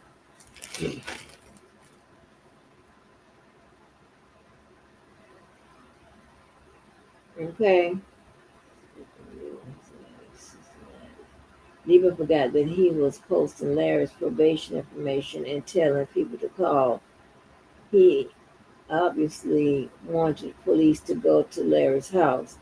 Debo loves the police for everyone but himself, but he's the one that keeps getting arrested over the internet. Child, I just wish it all stop. I really do. But apparently, it goes on.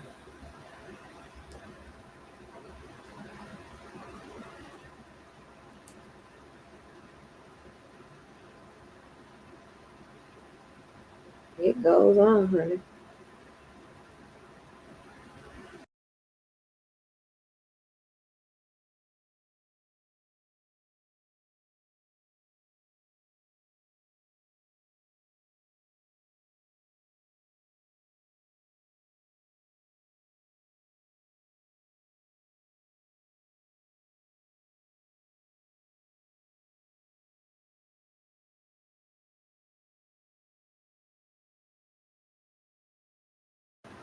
So, mm,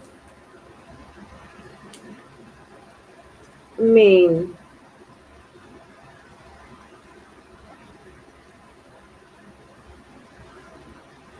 I don't know how much motion that this new filing would get.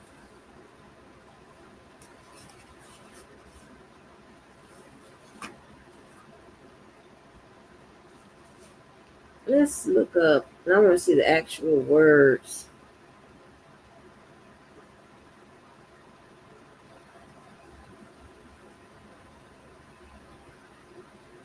Tell him what?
But why I have to tell?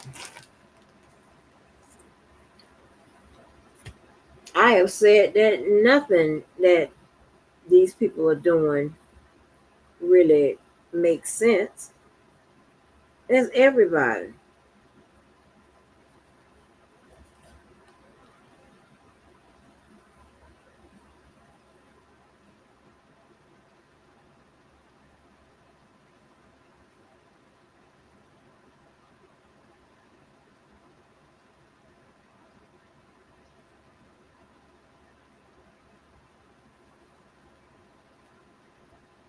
All these people have been going at each other. No, no, no, no, ma'am. First of all, I can't get nobody advice to do shit. That's number one. Even if it's not in my jurisdiction. Now I can just talk on the record like this in general. But all these people have been coming at each other for so long. I don't know who started it.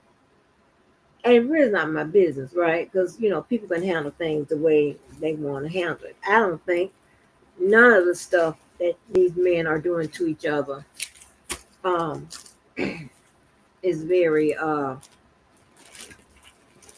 is a good thing to do. None of it. I've already said that.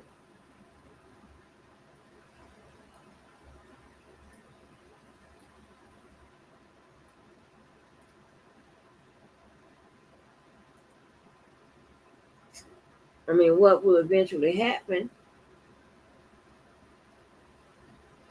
they will,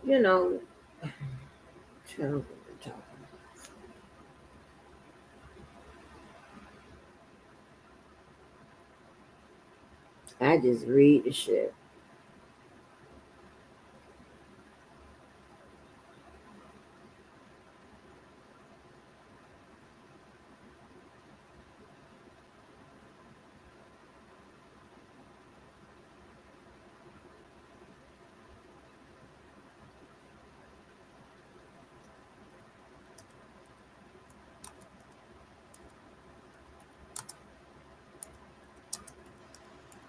Hold on, let me look at something.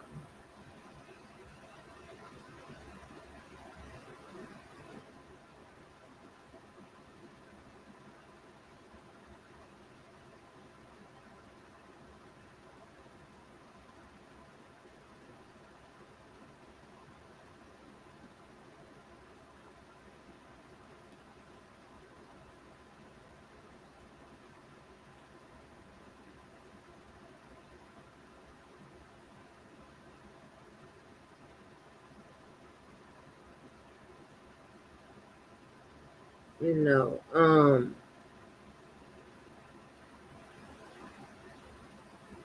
to be honest, I don't know why nobody would, why anybody goes through all of this, right? And for some reason, everyone believes that anytime something happens on, in the sector or whatever, the feds is the first call. Not knowing that usually with most of these claims, it is the jurisdiction of the state.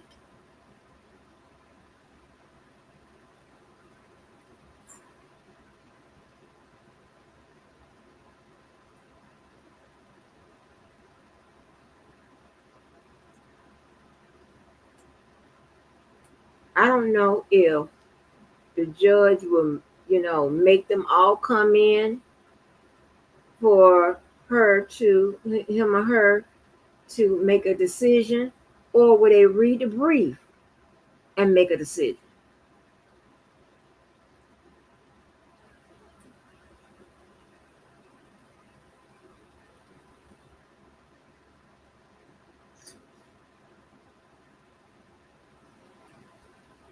All of this is absolutely ridiculous. The whole thing, all of them. I never forget. And I'm tell you how seriously I don't take all of this, right?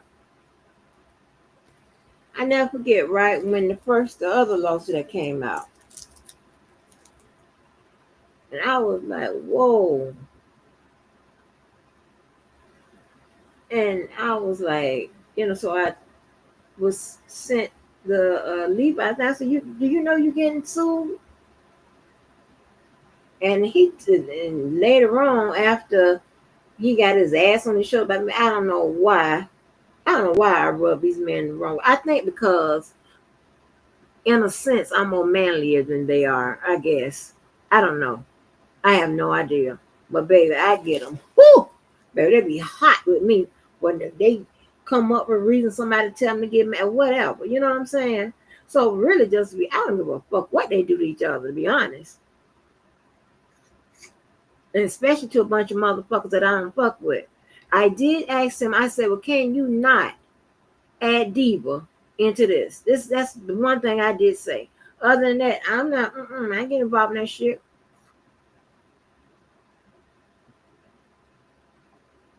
But I don't know if the judge will like make them come in, or would she read it and make a decision right then? You know, read the brief like like the last judge did.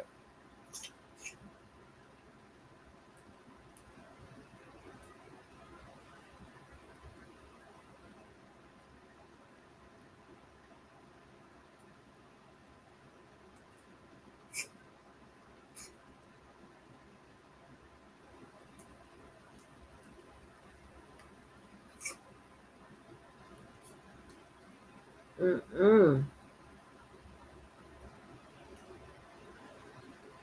But anyway, I said, you know, you get sued. He gonna talk about like I said, and you know, you get sued. I like I'm saying, ooh, Debo done sued you. Yeah, yeah, yeah. Go do. I ain't say nothing like that. And I'm telling you, y'all, this is something I experienced. I'm not telling you something that these people tell a whole bunch of lies around here. So I don't give a fuck if it's me. Take what these people around here say with a grain of salt. If you really want to know, go check it out.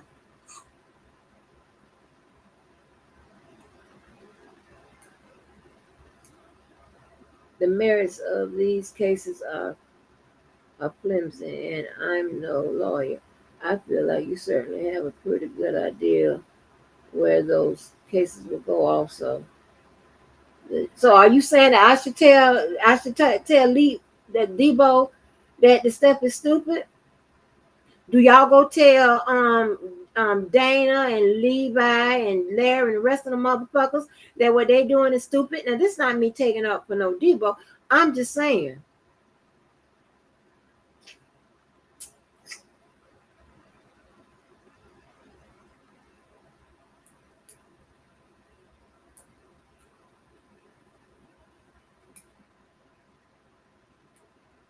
I don't like none of it.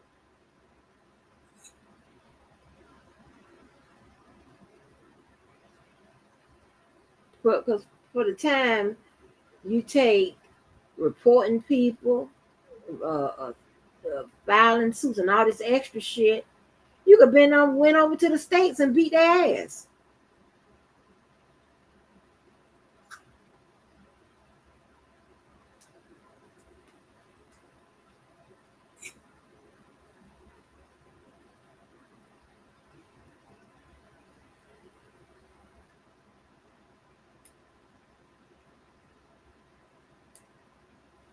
All right,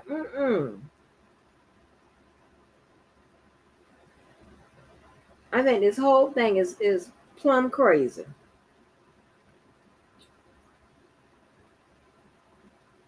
I can't be invested that much into none of this shit. You know what I'm saying? Unless you're talking about something real,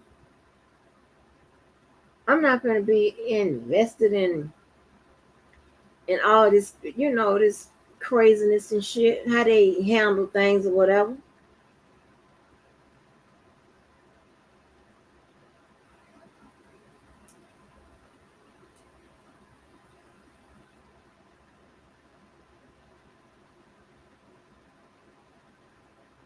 You did. You did say that.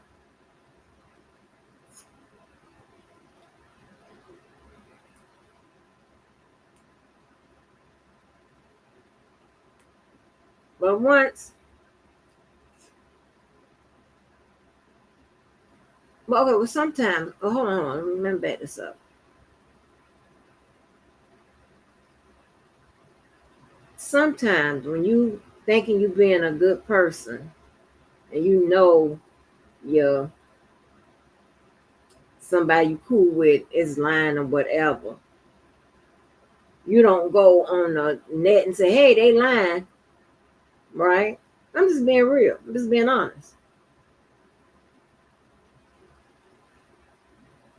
I make a mental note.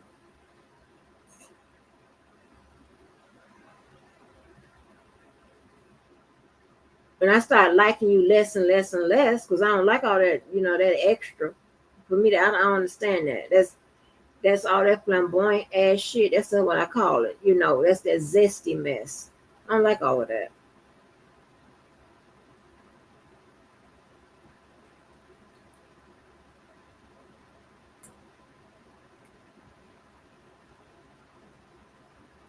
I just wait for my turn for you to get me.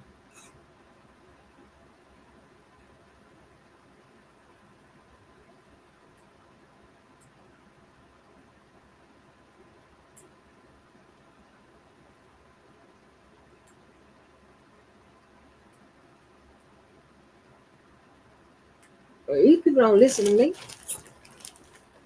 Especially if I'm not saying nothing like, in their favor. They're not gonna listen to me. And there's certain things I can't say anyway.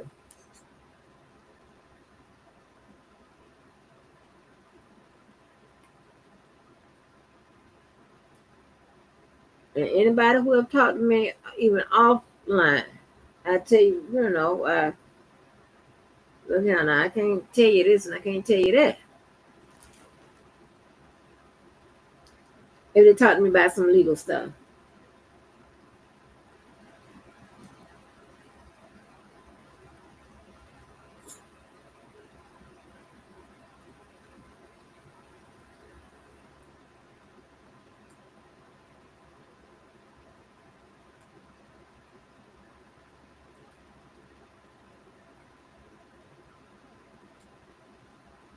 What up, smarter?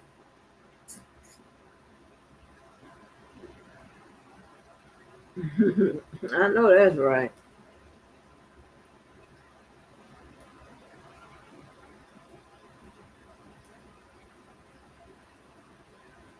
I'm just interested in seeing will the judge put this on the calendar or look at the brief. Now, let me see something.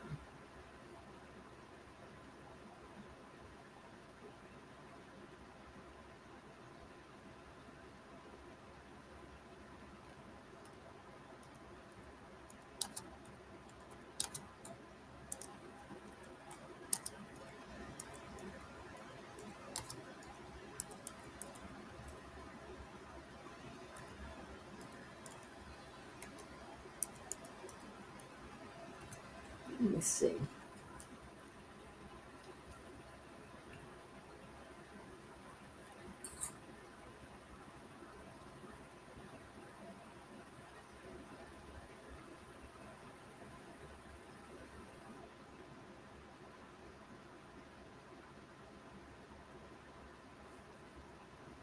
Okay, so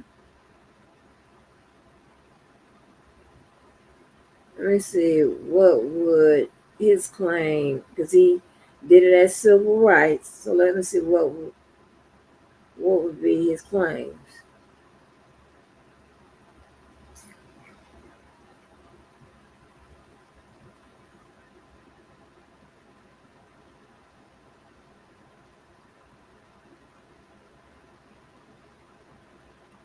Okay.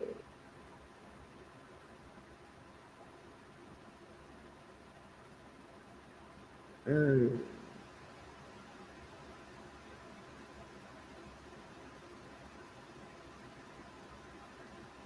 See, okay, because this is tricky.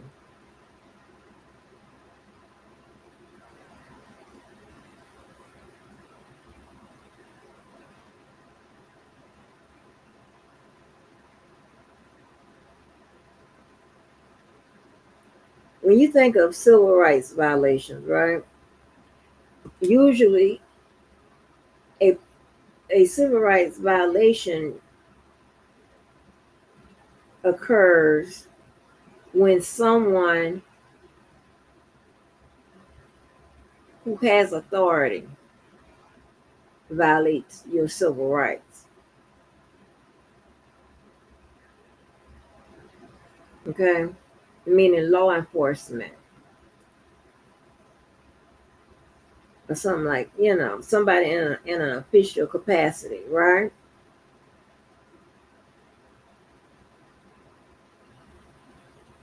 Now, discrimination would be one, but let's see how would he be discriminated against.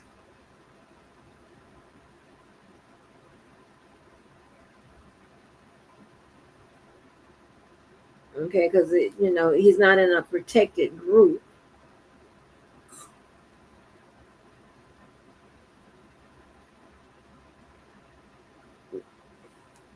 Nobody's denying him the right to live somewhere or the right to work somewhere or what have you. So let's see. Okay, what about First Amendment?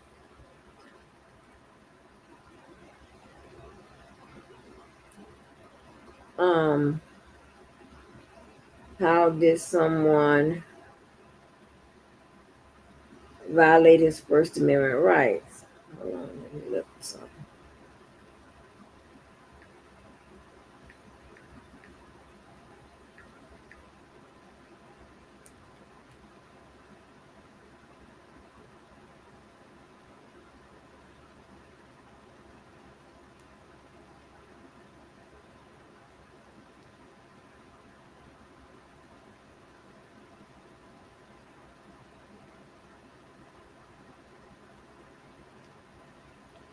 Um, like he said something about freedom of speech.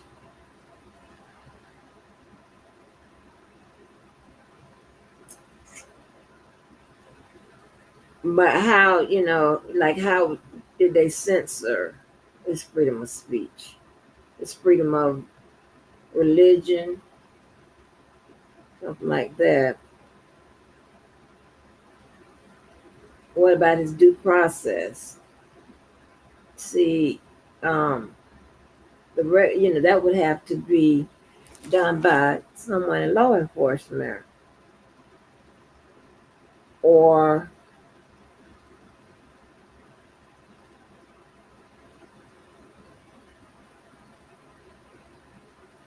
mm, okay, what about privacy? Let me see, violation of privacy. Who would that be done by?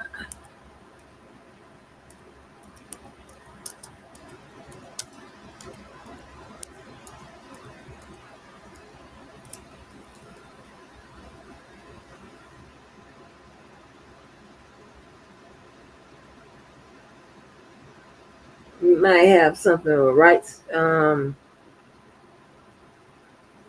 like invasion of privacy or something like that.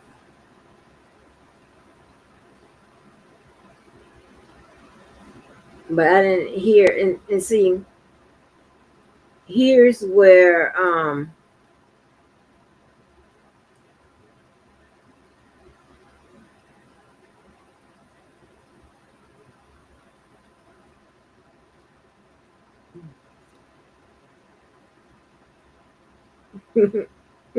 yeah, Mo.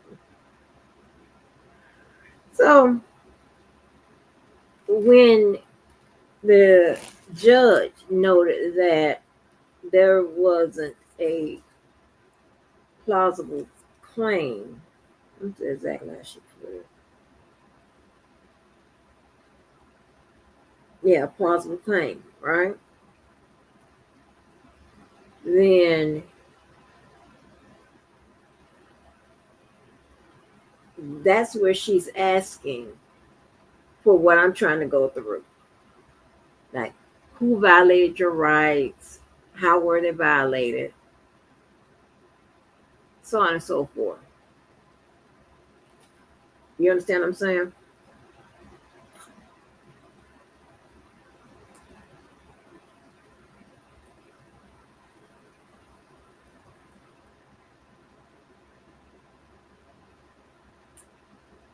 Um, I don't know.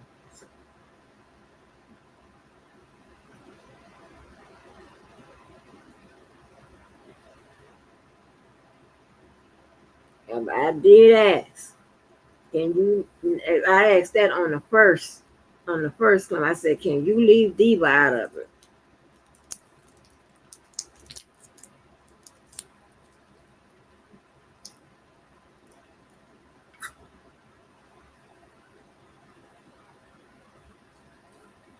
Mm.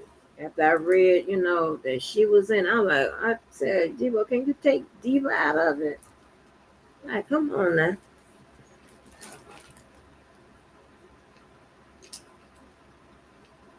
You see how much help I am. You put it in on the second one too. Yeah.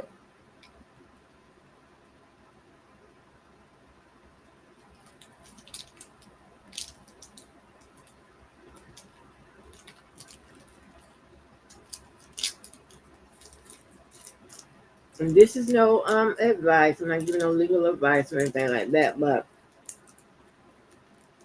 he may need to amend this and include a legal claim. I mean, just call it a plausible claim, which is right, but translation to you, a legal claim according to the law.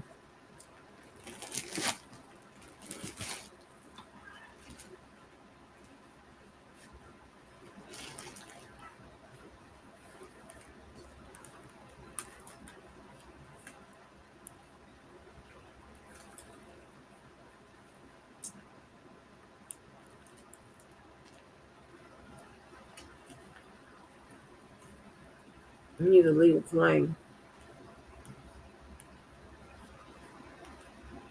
When you write your briefs,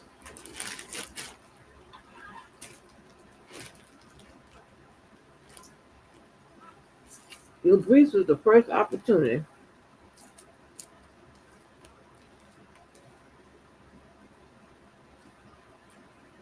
to persuade that judge into having them come before him or whatever, and argue your case.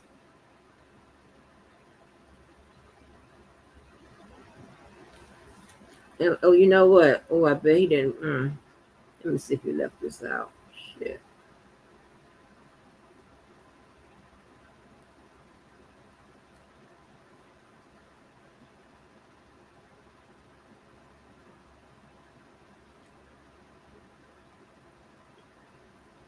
He should have also. I mean, this is not legal advice or whatever, but I'll put it like this: I don't see a demand for a jury trial on here either.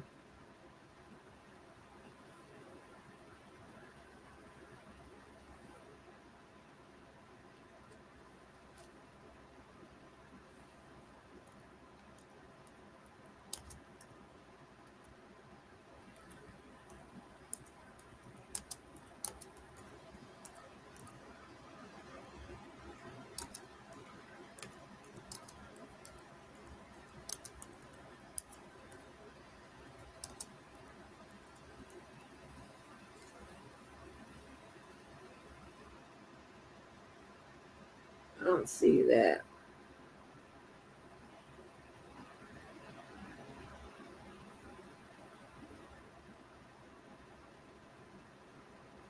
Yeah. See, if he, well, I'm not going to address his case. I'm just talking in general.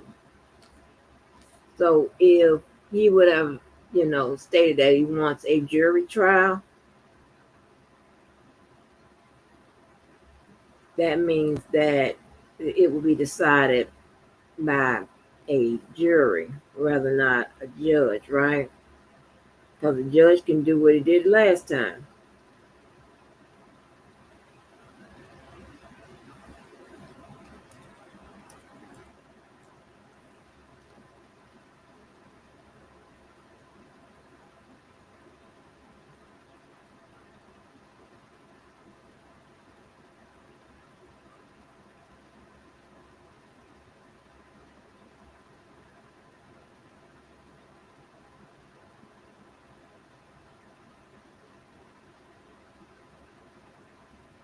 Yeah, so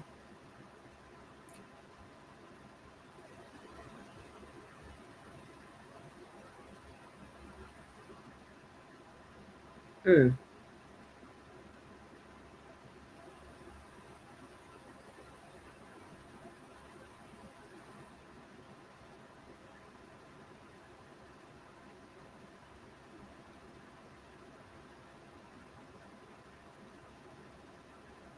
yeah. Um I was just looking at the timely filing for that. Since it's not on there, then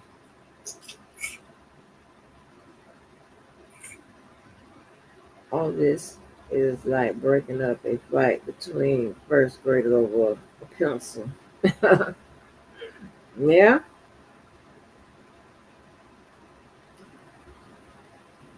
but you gotta realize these people ain't hearing.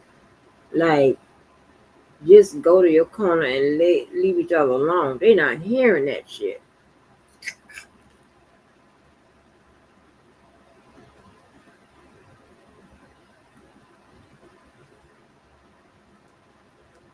They're not hearing it.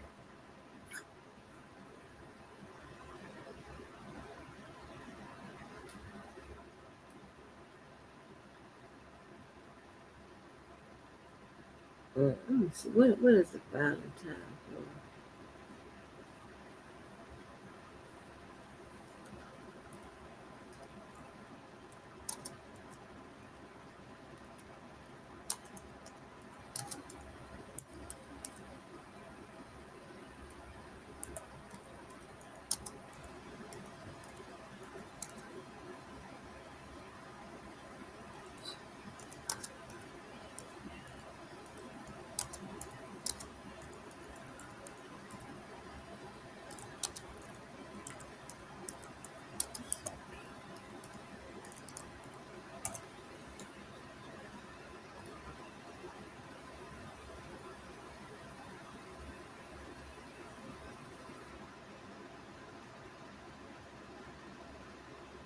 Yeah, so they have 21 days to amend this.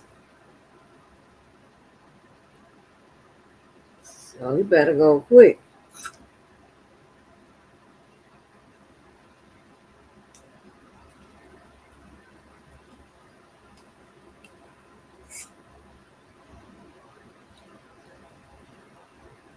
Yeah, I mean, because if not, probably the same thing is going to happen what happened the last time.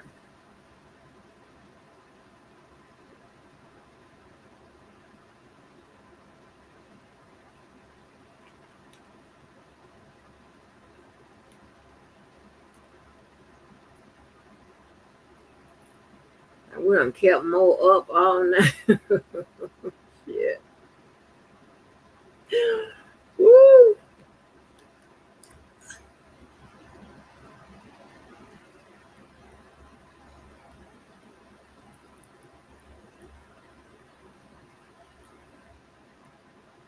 And that old fat line ass nigga gonna have the nerve talking about I wrote the damn brief.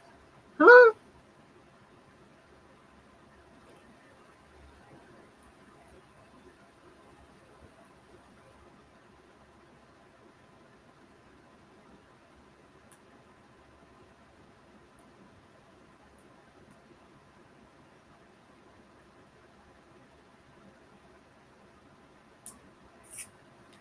Yeah. Like, what? Why would I write it?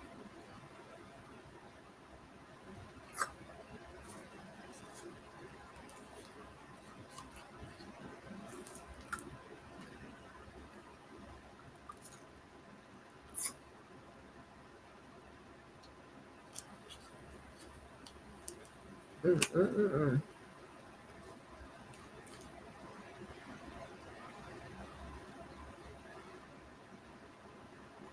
Can y'all hear that fan or something? Because I mean, I keep seeing my thing post it.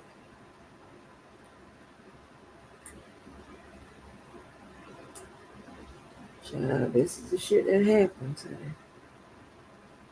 I don't know, y'all.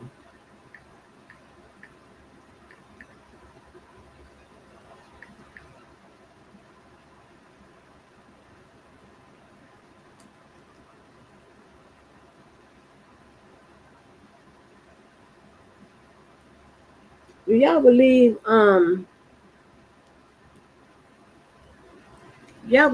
R. Kelly is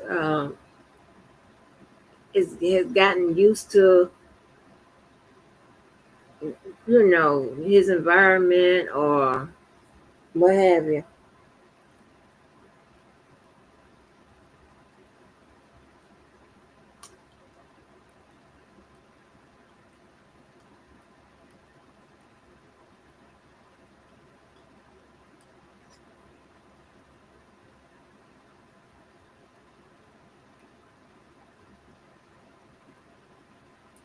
And did y'all see how that thing about Diddy's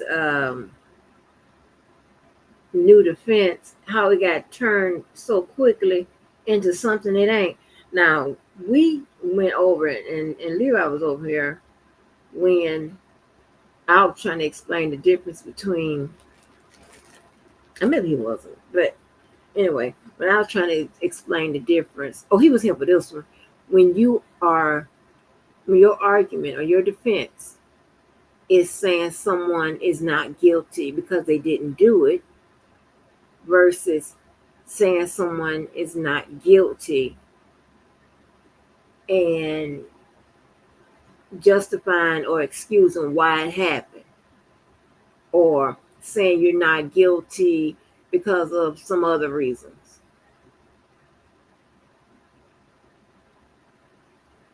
He doesn't have a choice. How long has he been 6 years? What the hell is Joy? Oh, yeah. Yeah, that's a good question. I was thinking about that the other day. I'm like, is she still in Chicago or is she over there in North Carolina somewhere? I was thinking about it the other day. But, like on them phone calls, he don't sound like, help me, please help me. He don't sound like that. I'm talking like when he be calling in, like calling to the station and stuff, he calling singing to people. I'm like, fuck that. I don't want to sing in here. I want to sing to you when I get out here. Can you help me with that?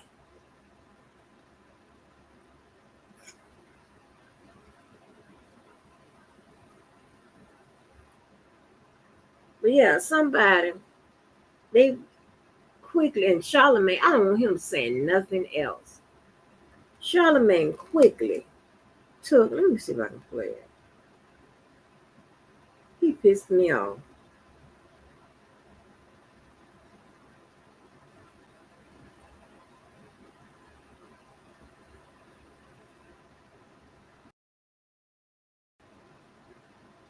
Here we go.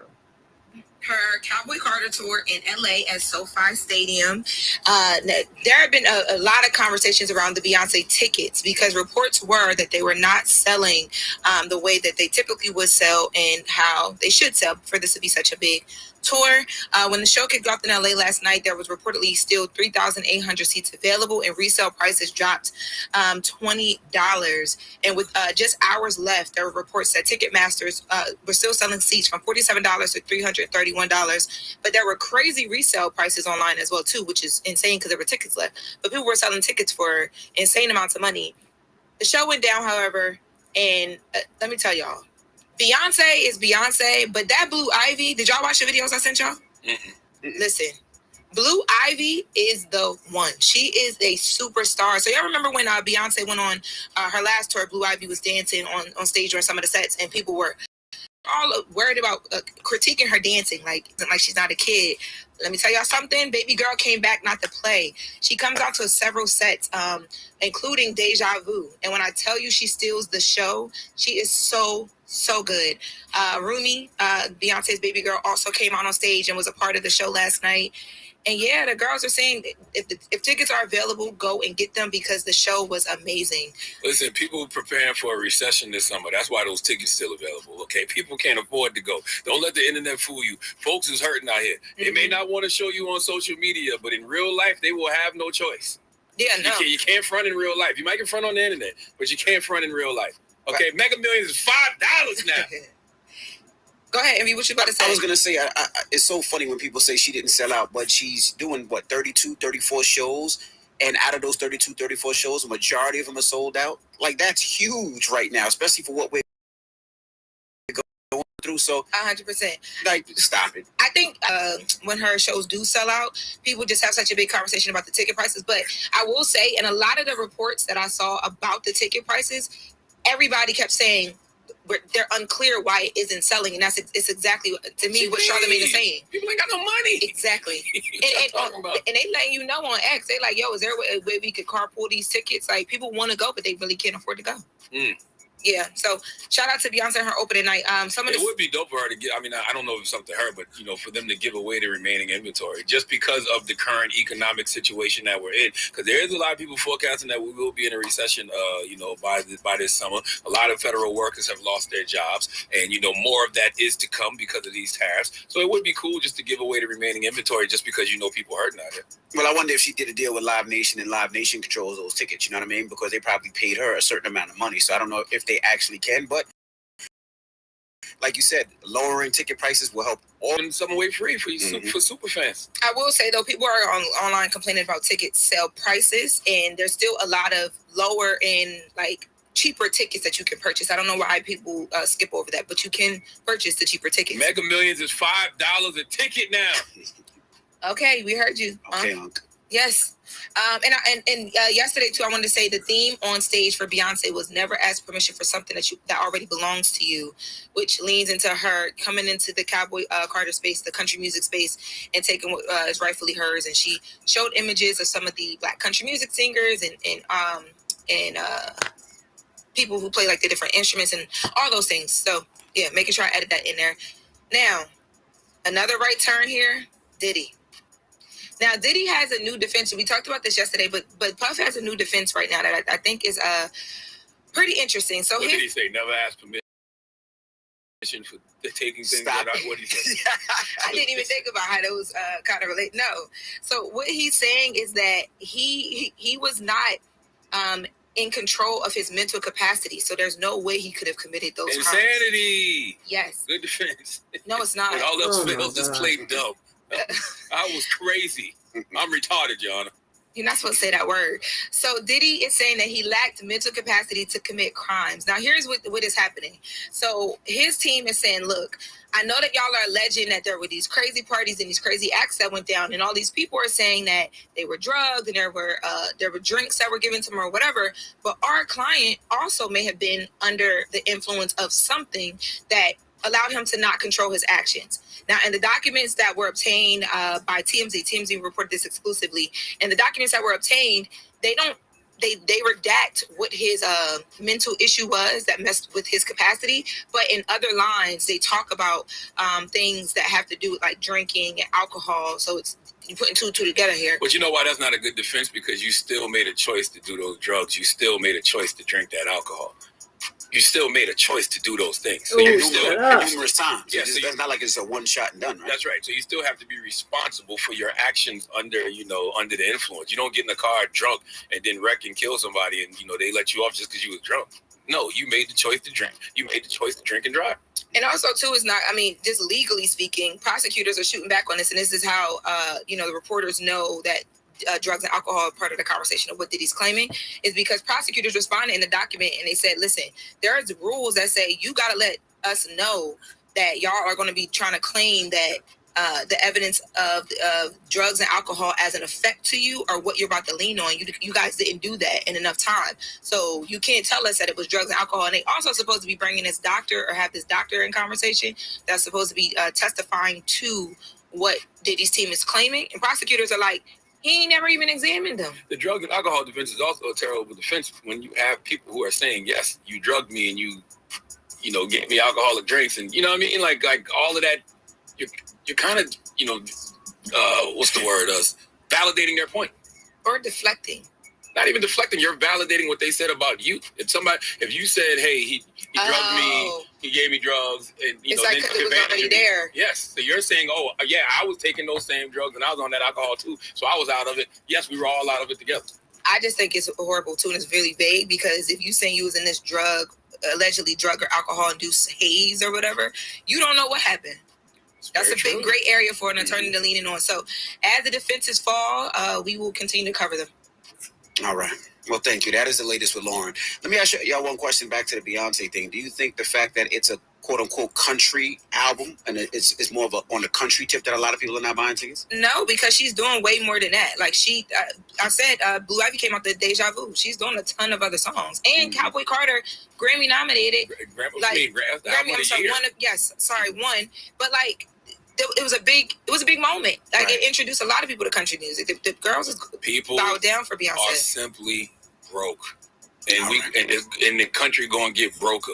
They talking about a recession this summer. People just simply don't have money. Now, I keep telling y'all, social media will fool you, and you think everybody got it, but reality is about to set in. You can't fake in real life. You might can fake on social media, but you can't fake in real life. Yeah, she does Diva. She does Thick. She does like I'm That Girl. Like a lot. No, I know that, but I know the theme is the country album. That's what I was asking. All right, well, that is the latest with Lauren.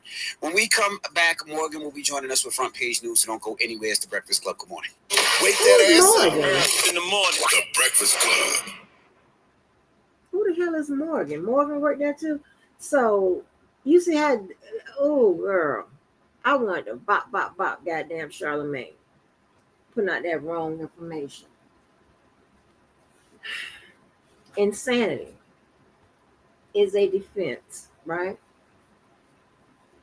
That's not what they're talking about for Diddy. That's not what they're talking about. Insanity is a defense. And when they plead, you'll plead not guilty by reason of insanity. Okay? That's something totally different.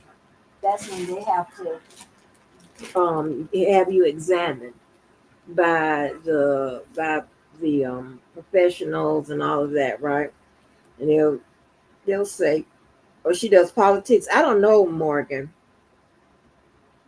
I've never heard. I don't only know. No, does Morgan come into the studio, or she goes live with them, or she's in the back somewhere? Do we see who Lauren is? I mean, not Lauren, but Morgan is. But and here's the thing, right? That is a good defense. But let me start over. Not start, but start where I left off at. I'm trying to get better at it because everybody's mind don't jump like mine and come back to it. But so insanity, that's one defense, right? That means that you insane. Duh. And you're probably going to be deemed incompetent to stand trial and the whole 9 yards. That's not what Diddy's team was talking about. They were talking about that he was incompetent, right? That, and this is in my opinion because I don't know what's in the paperwork or none of that when it comes to this, right? I downloaded the most recent paperwork that I left off with, but I haven't read through it. But there were people, people in the media, that were speaking about this. What they mean, his defense teams mean, is that the prosecutor was claiming that the women were taken advantage of and they were given drugs and alcohol, so they could not consent. They are taking that, his defense team, and kind of flipping it a bit and saying, well, my client was under the influence of drug and alcohol too. So his behavior should not count as well. As a matter of fact, he's not even sure what happened. Now, I'm just making this part up because this is where I would go. He's not sure what happened. That's what I would do. It would then force the prosecutors to introduce evidence that would demonstrate that I knew exactly what I was doing, or my client knew exactly what he was doing. But I would say, and I don't even remember too tough what I was doing. And even if they did have evidence that I knew what I was doing, I still didn't know. because I had poor judgment. Then that's when I removed the poor judgment.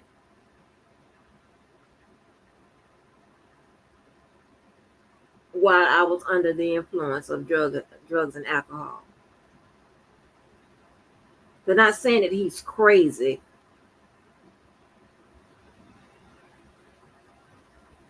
Okay? They're not saying that. They're not saying that, he can't he's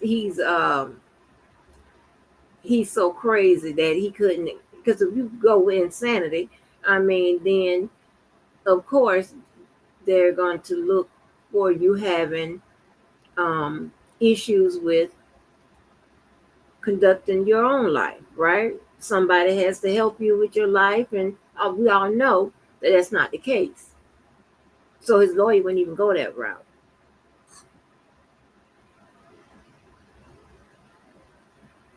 When he's under drugs and alcohol, and then, but the thing about it is, depending on what the evidence shows, they're going to have to say that he's under the influence most of the time.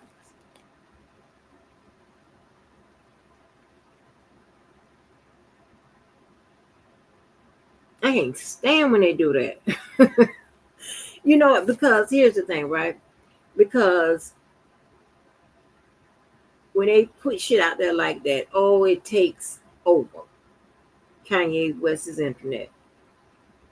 And then the people who can speak to what, the government is saying, or whatever, what the lawyers are doing, or what the court is saying, we get drowned out, or we come in as an afterthought, or we come in as something else, or a hate, or whatever it is. We're just telling you what it is. It doesn't mean that he's trying to pretend to be crazy. I don't think he can get away with that.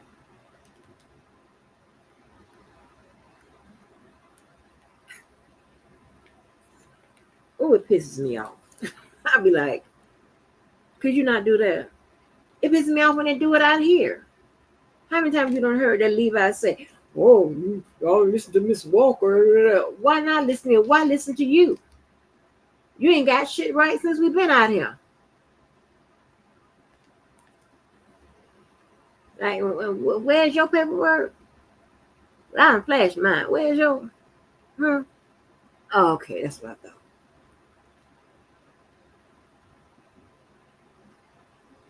It says, and Diddy was doing the drugging, so how can he say it's not his fault because he was drugged? No, it's not saying that it's his fault because he was drugged. It's saying that when he's under, now, this is what I'm thinking, okay? I don't know how wild they will go with this, okay? But this is pretty much the premise of what they're saying for defenses and strategy. I used to teach that. Oh, not as a accredited course, but as a certificate course. But anyway, they're saying that he takes drugs and alcohol too. So his behavior wouldn't be the same as a person that's sober. So if he is high on drugs and alcohol, he's not making the best decisions either. That's a real good defense. Because I'm trying to tell you why. Just like the R. Kelly case, remember I told you a long time ago, with all of that evidence, because people tell me they ain't got no defense. He ain't got no defense. He ain't got no defense. And then black men did come up with a defense. Because you have to come up with a defense that explains all that evidence. They got your ass standing in it. So you can't say it wasn't me. You can't say I wasn't there. So you got to come up with a exculpatory defense or an affirmative defense. One that explains or excuses, justifies the goddamn your ass that evidence. You in that evidence. You standing up in there taking a picture, say cheese, that's you, that's you.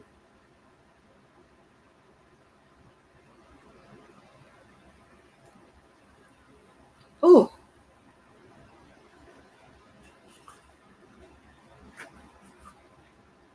Usually when I see a bunch of Negroes, I just keep on going.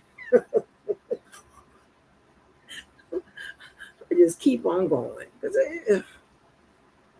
you'll be like, the fuck is you talking about? It's ridiculous.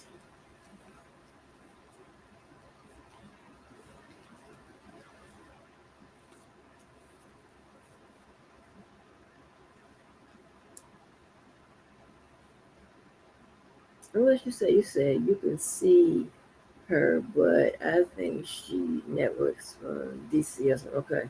A lady was high, sat on a kid and killed him. She currently in prison. I was no. It's not. This is where y'all don't understand how this works.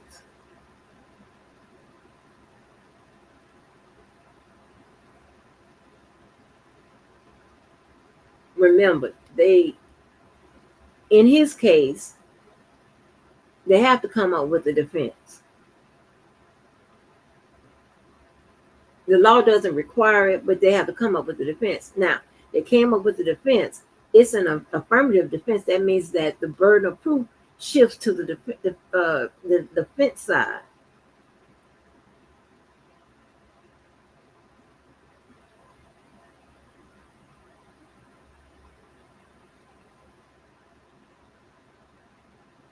So that's why they were trying to get the experts admitted so they can testify. Because now you had to put on a defense because you opted to use an affirmative defense. Like I'm being up under duress, self-defense, and all of that. You got to prove that. I mean, you don't have to, but that's what the law teaches you. So it is a good defense because it's in front of a jury. Diddy is a pretty much likable guy.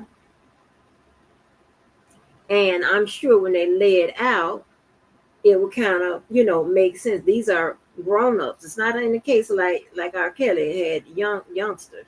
These are grown-ups. And they go to the house. I mean, this is how I lay it out. They go to the house knowing what the deal is. He may have to reveal embarrassing text messages and emails of how he get these people over to his house. I'm injured would be sympathetic because of drugs and alcohol. This I learned. Right. Well, you probably wouldn't. But if you lay out that these women came here and they knew what it was, because a lot of times when those text messages go out, they tell you what they're looking for. If they're looking for somebody to get down tonight, that's what they put in a text message. This is what I'm looking for. And the fact that he have alleged handlers and people that was going out there to get women and stuff like that, women in that particular, field of work, giving up their ass, it kind of supports his defense. See, when you have evidence such as videos and all this extra shit, whatever, you have to explain that. You can't say, Jerry, I don't need you to pay attention to that. If you can't prove that it's not you and somebody monkey around with the evidence and all of that, if you can't prove that, whatever, you're going to have to justify or excuse it. So they're going to have to justify his behavior and then ask the jury to excuse it. Shit. So yeah, they did a good job with that because I didn't see that one coming. I wonder if that bra brought that down.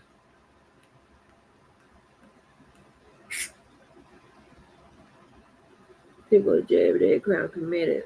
Wow.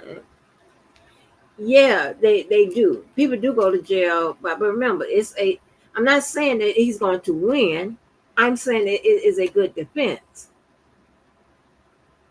Just because people go to jail because they're drunk and high and whatever, that doesn't mean that they don't have a good defense.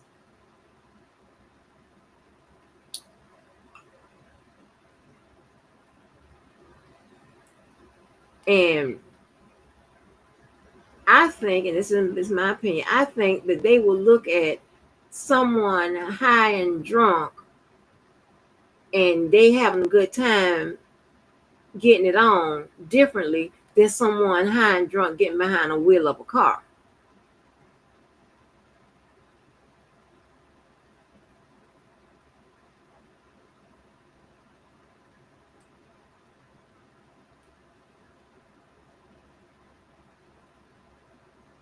Yeah, I'm waiting to hear about I just want them somebody to confirm or deny. Because they're getting out with the dudes. It's on there with the dudes. And it's a shame that I was waiting patiently to hear about herpes. That's what everybody got. I swear now. You can, you got them, you got. I can tell you got them. Just by looking at you, you got them. Oh, y'all got these herpes in this sector. I know somebody. Type in the chat if y'all got herpes. Let me know.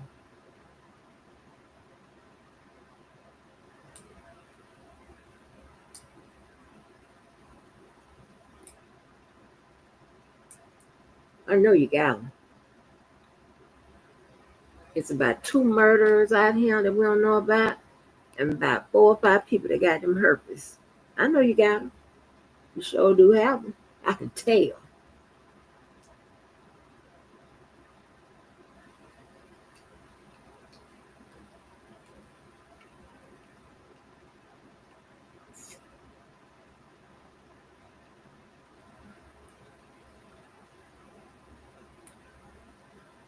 You know, mm-mm.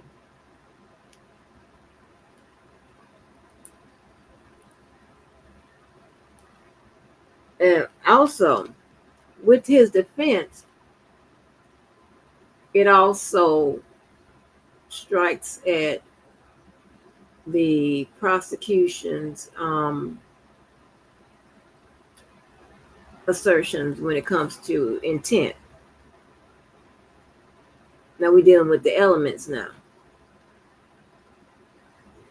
and you have to know which words in the count that conveys over as intent. Because all the time the word intent isn't there. And how would you know that? You got to do what? Go to people's school. So yeah, anyway. So that defense would handle a lot, well, not a lot, but the main parts of the prosecutor's allegations.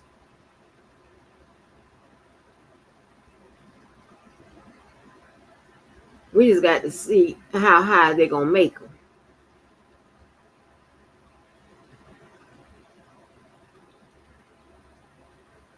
If I were he, I'd be a drug addict. You hear me? I said I do it all, crack, meth, all not crack, because they're gonna be like, yeah, crackhead, but maybe meth and mushrooms, something, honey. Because baby,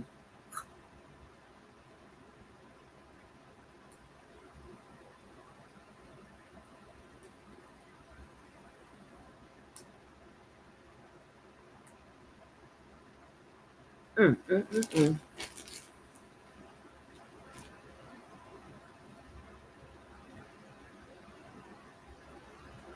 Girl, you crazy.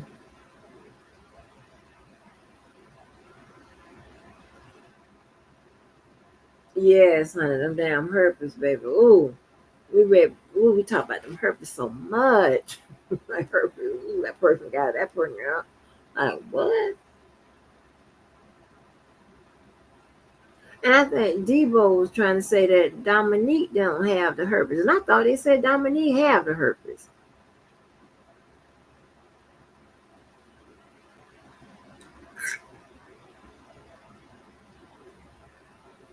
And you just can't go in somebody's DM and say, "Hey, you got herpes."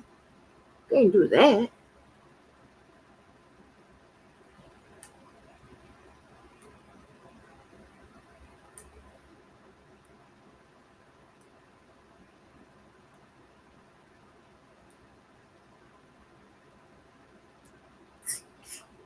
Mm-mm-mm.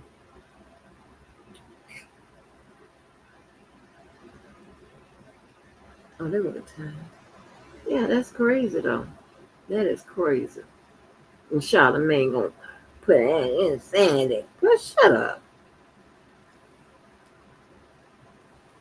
Him and old Tisha girl. You watch Tisha Tales? Tisha talk too damn much. I could have swore that man said that Dominique had him herpes, but you can't believe everything he says.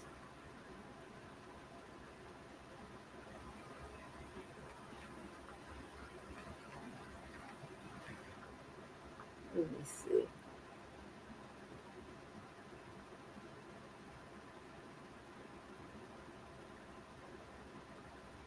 Who should we talk to?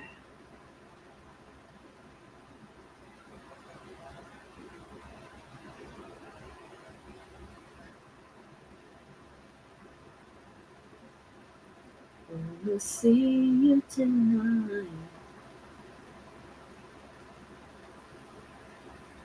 How you gonna sue? Yeah, here it is.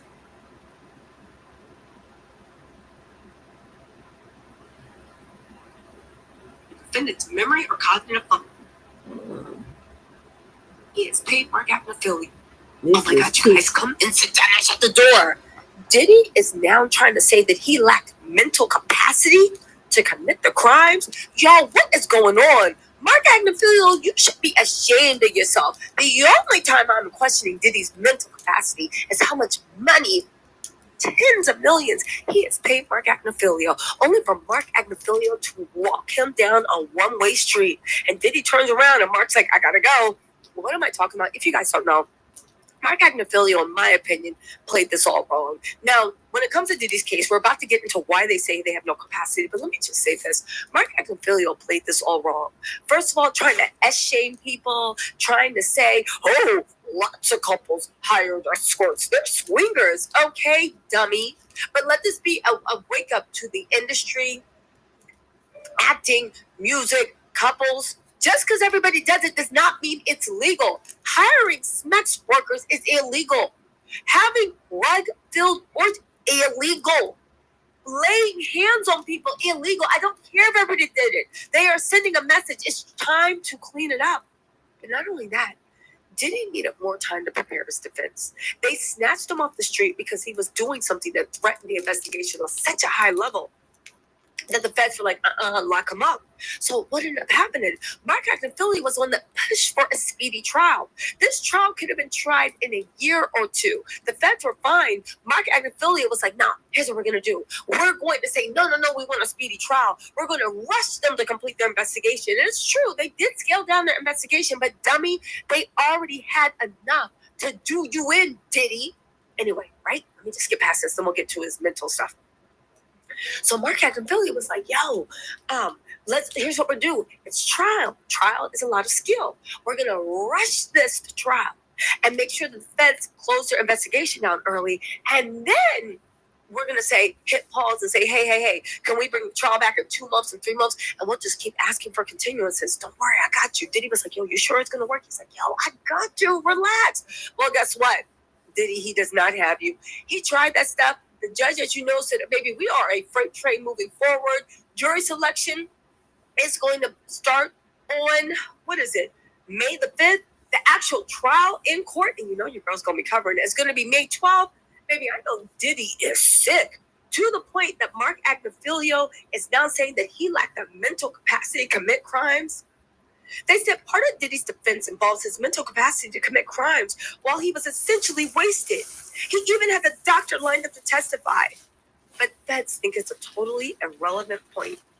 Prosecutors filed their opposition to this line of testimony, and in the docs they say Diddy wants to have the doctor, who's a Columbia professor, testify.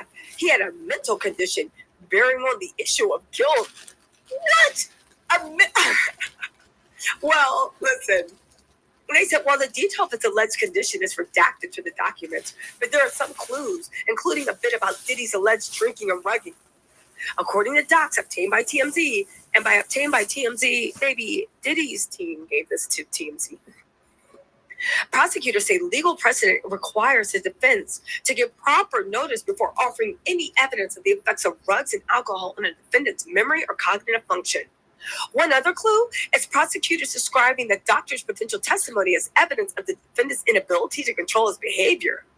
Again, let's pause because we're not through this. How does this help you, Diddy? First of all, if you willingly intoxicate yourself, you are and engage in illegal behavior, you are responsible for everything that comes from it. For instance, if I go to a bar and I'll have a drink and you roofie my drink and like I go and drive and something bad happens and I wipe out a whole family with my car, yeah, you're responsible for that. However, if I go and I drink and I inebriate myself to the point of, and I do it on my own, I'm responsible for that.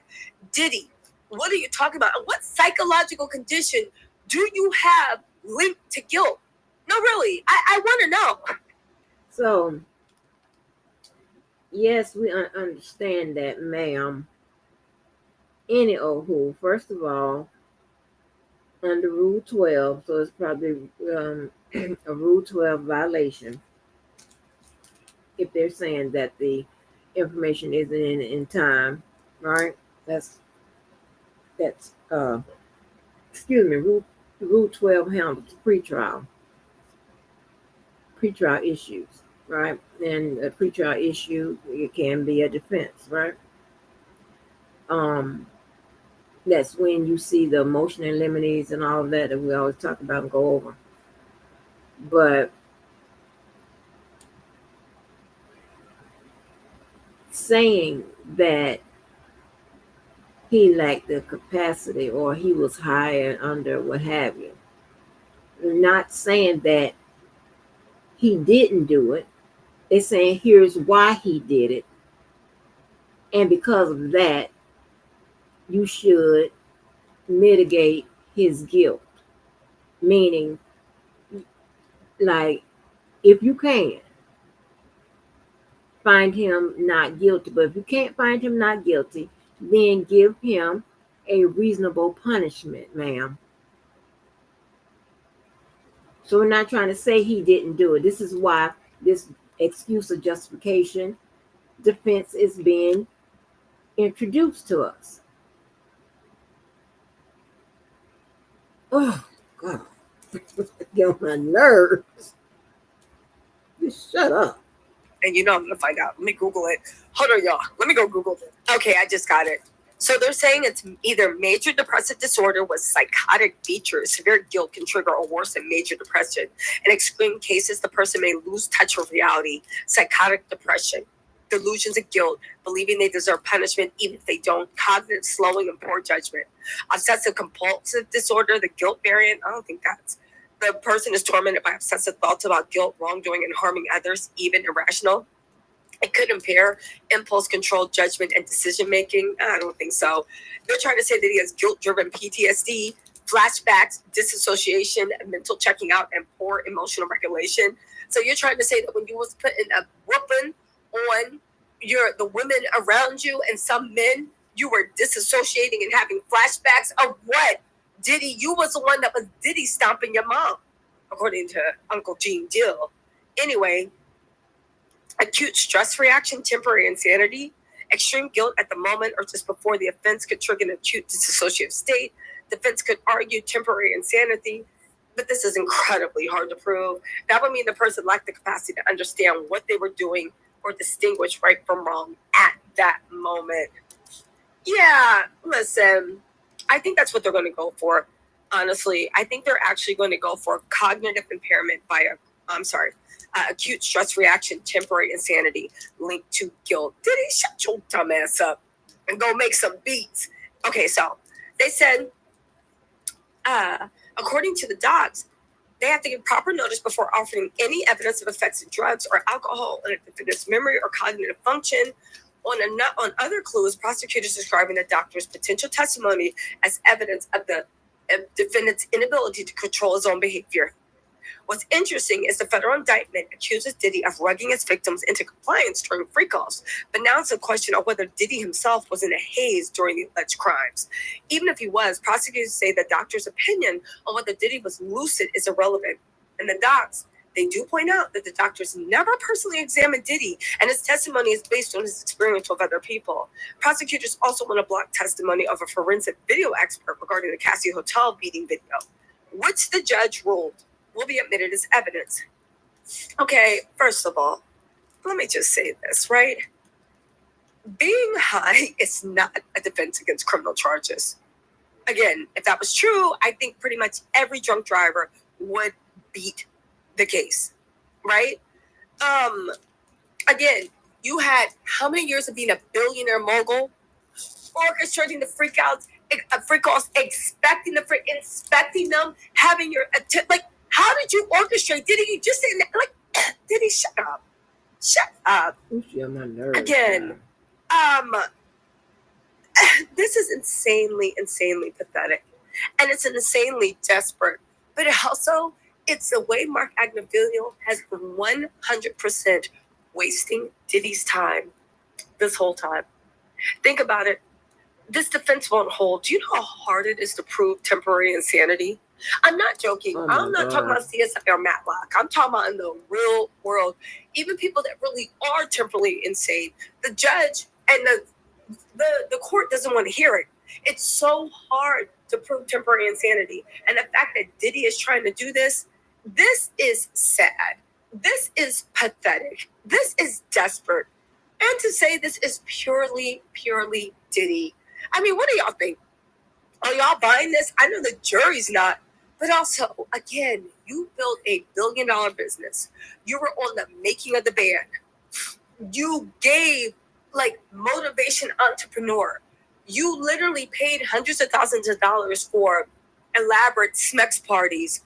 You literally looked and hired workers. You had your agents go in and set the hotel room, bring the baby oil, bring the lube, do all this stuff. And after that, they had to clean. And you did it over and over and over, not just with Cassie, but with multiple people. Because might I just add, Diddy wasn't the most faithful to Cassie when they were together.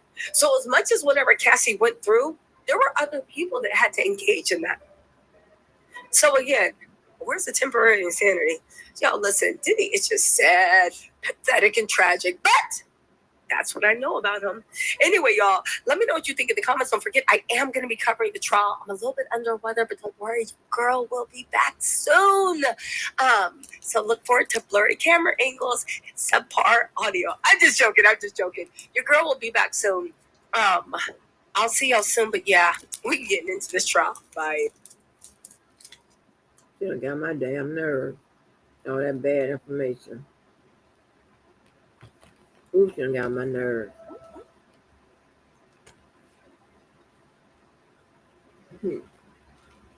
That's when you need to know what mitigating defenses are and stuff like that. She done got on my damn nerve. Girl, shut up. Of course, we seen him out here making deals and doing what have you. They're not, the defense team ain't talking about that.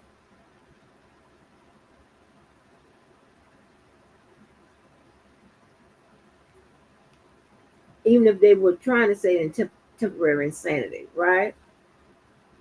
They could be referring to psychotic breaks. Girl, shut up. Oh, whoa, baby, I don't like bad information.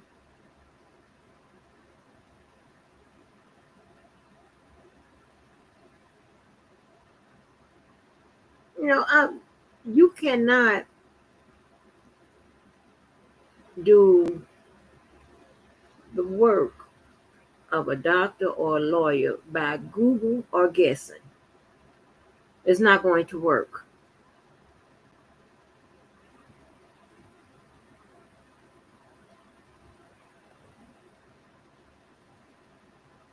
Yeah, damn.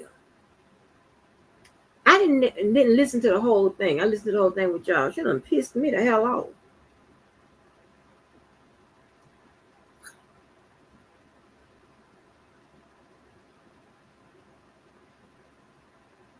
in a sense, I hope they do get it in. You know why I hope they do get it in? Because I want to see how this looks played out in the courtroom.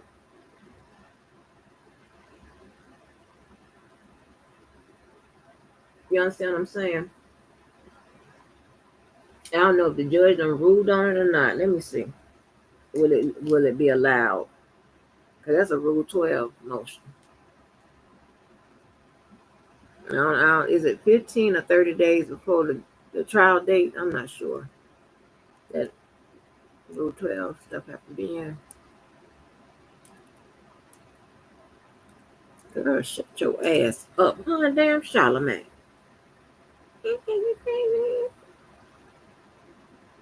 No damn well we couldn't. I mean, but even if he went, completely insanity or whatever, he can go under the guise of having psychotic breaks, meaning he ain't crazy all the time. Meaning he could work, he could conduct interviews and stuff like that. Girl, shut your ass up.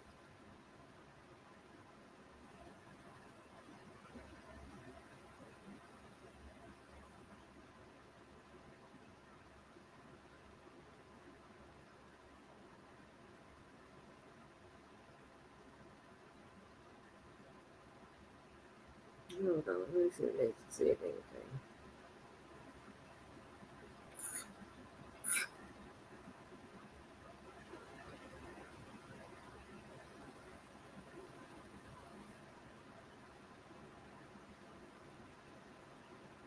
It's like that button like you. Oh my gosh.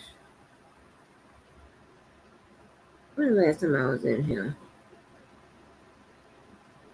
What is this order?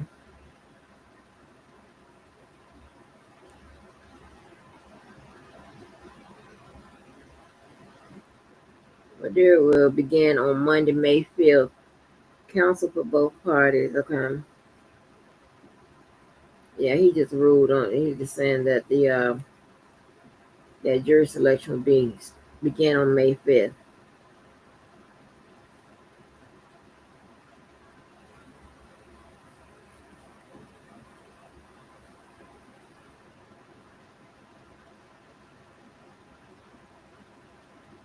Who is this other attorney that's appearing? It is Bri. It is Bri. Attorney appearance. You are hereby notified that I approve of the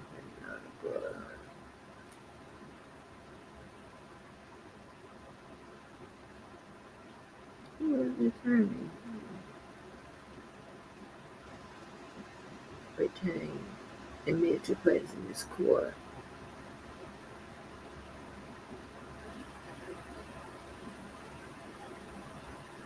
Xavier Donaldson. But that woman got Bri, honey. Go ahead on, Sylvia. See if we're going to build up with Bri. He should have got Joe on there, too. Now, here's the thing, right? Bringing in too many attorneys could be a problem because a lot of times they have different directions they want to go in and they bump heads. That happened with O.J. Simpson and his dream team. Although they were able to come together, they disagreed on the direction sometimes.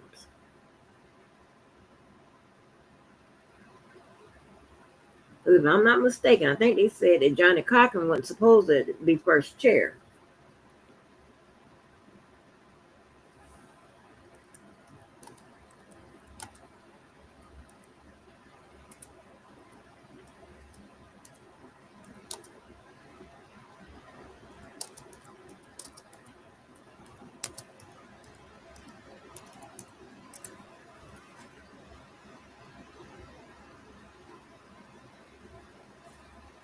Mm-hmm. So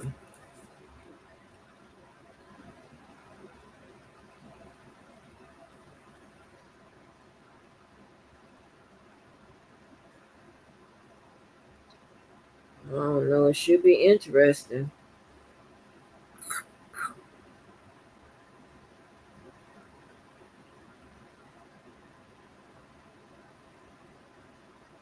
Nobody can stream it or nothing. I hope. Now, I don't know how we would cover that because there ain't no way in the world that I'm gonna be able to keep up with the notes and stuff like that that they're taking.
But yeah, so it's going to be good that at least to have somebody up there that's covering the trial.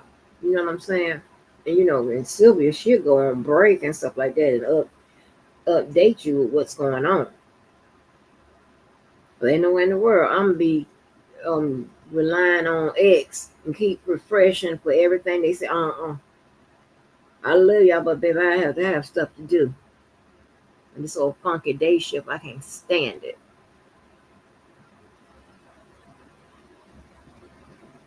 And yeah, y'all, there's a lot going on. But I don't know. Let's take back to Debo's claim.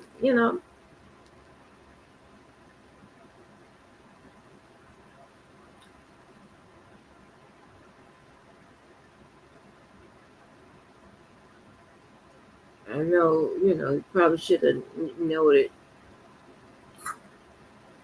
this is what I would have done, jury trial, the man for jury trial. That's number one. Number two, list the civil rights violations, right?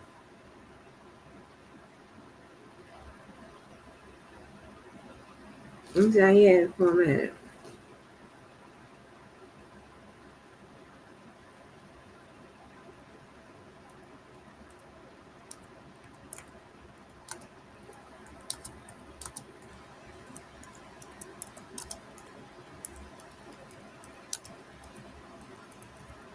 You make me harder, yeah.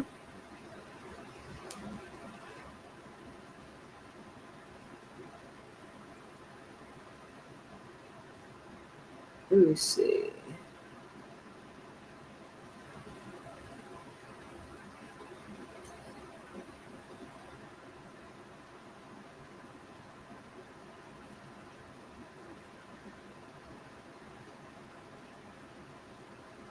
Yeah, I download so much paperwork. Lori's, Valos, um, she's asking for a new trial.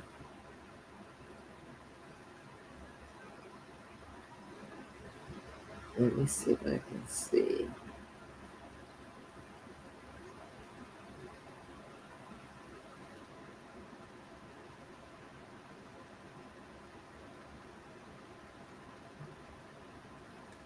What does this say? Yeah, when I tell you I need some glasses, it's crazy. I can't see nothing. Okay, got the jurisdiction there.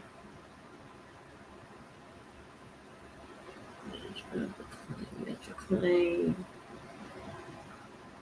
See, he needs that claim.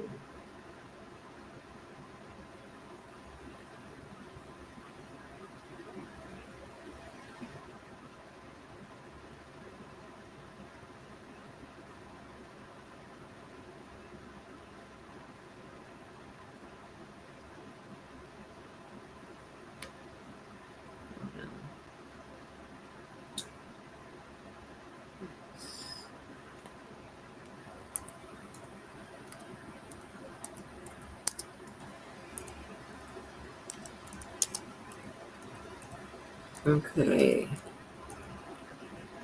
He needed.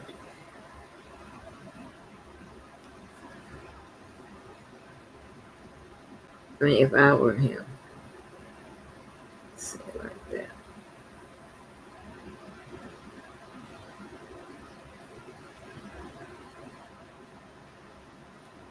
That's a form. Okay, click on this one.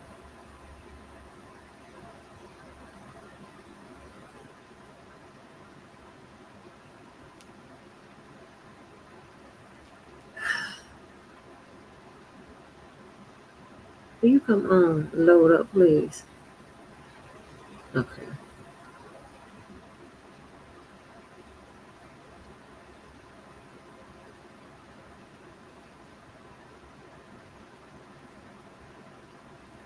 Okay, let me put this on the screen so y'all can see what I'm talking about.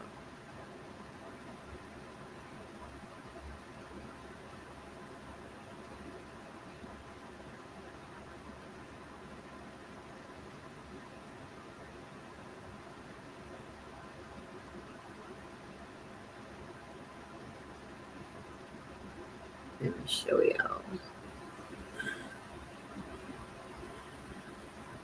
Okay, make sure nothing's showing. Okay. This is something very similar to what Debo has filed, right? This is the plaintiff against pretty much agencies of the government. The complaint is a denial of due process. So it's civil rights, right? So you have your introduction. Then you have your jurisdiction. Move out the way.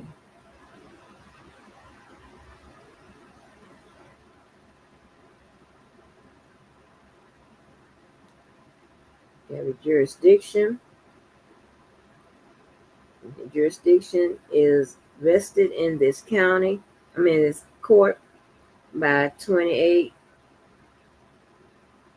I don't know, 28 USC, section 1346. You see how short that jurisdiction was? You see how Debo had a bunch of information in there? And then you have the parties. Then you have the factual allegations, right? Which he laid out.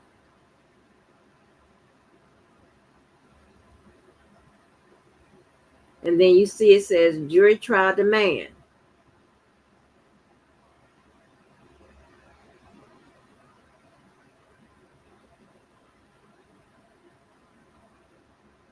And then the prayer for relief.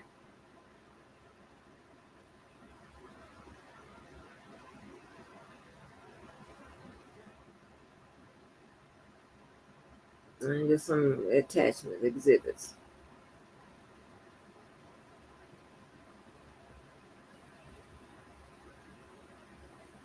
Okay, so he did a good job. But just, some little missteps or whatever. But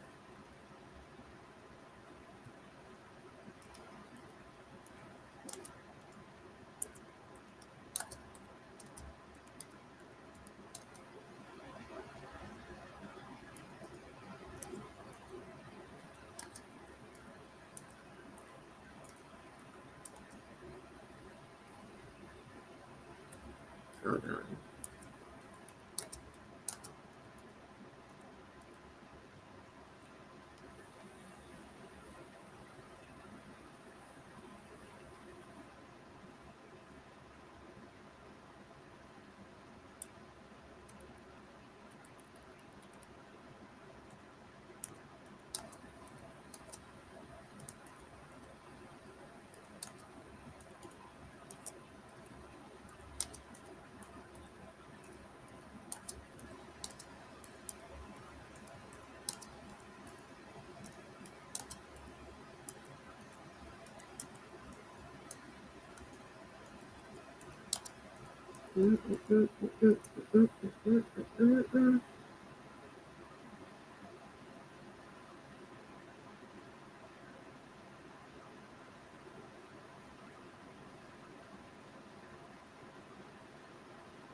Let's see. Let me look this up.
Let me see what else.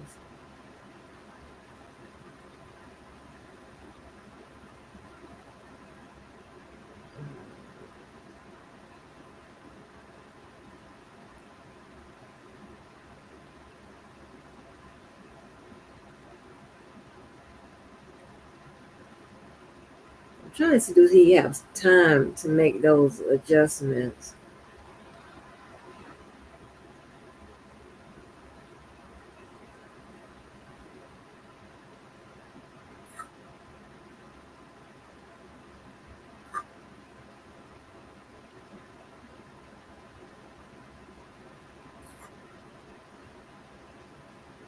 Say 14 days.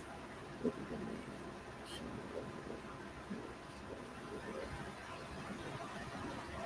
Wait for jury trial unless it's the man is properly served. Oh, you got to serve in a specific amount of time. Okay. I don't know. I don't know if it's too late to make those changes or not, but anyway, I mean, it's going to be interesting to see what will be the outcome. It would be real funny if that judge made them all come in.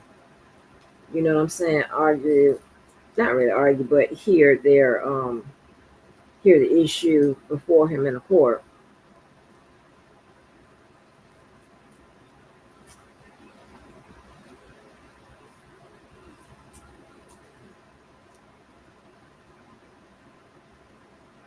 I don't know, y'all. Don't get me a line.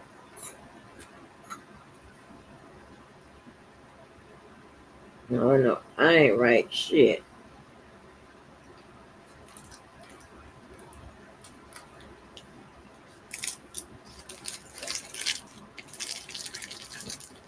I done ate all that damn candy sitting up on my ass.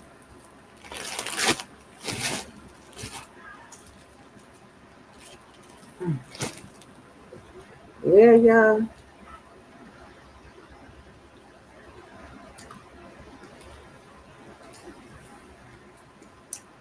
I'm gonna have to go.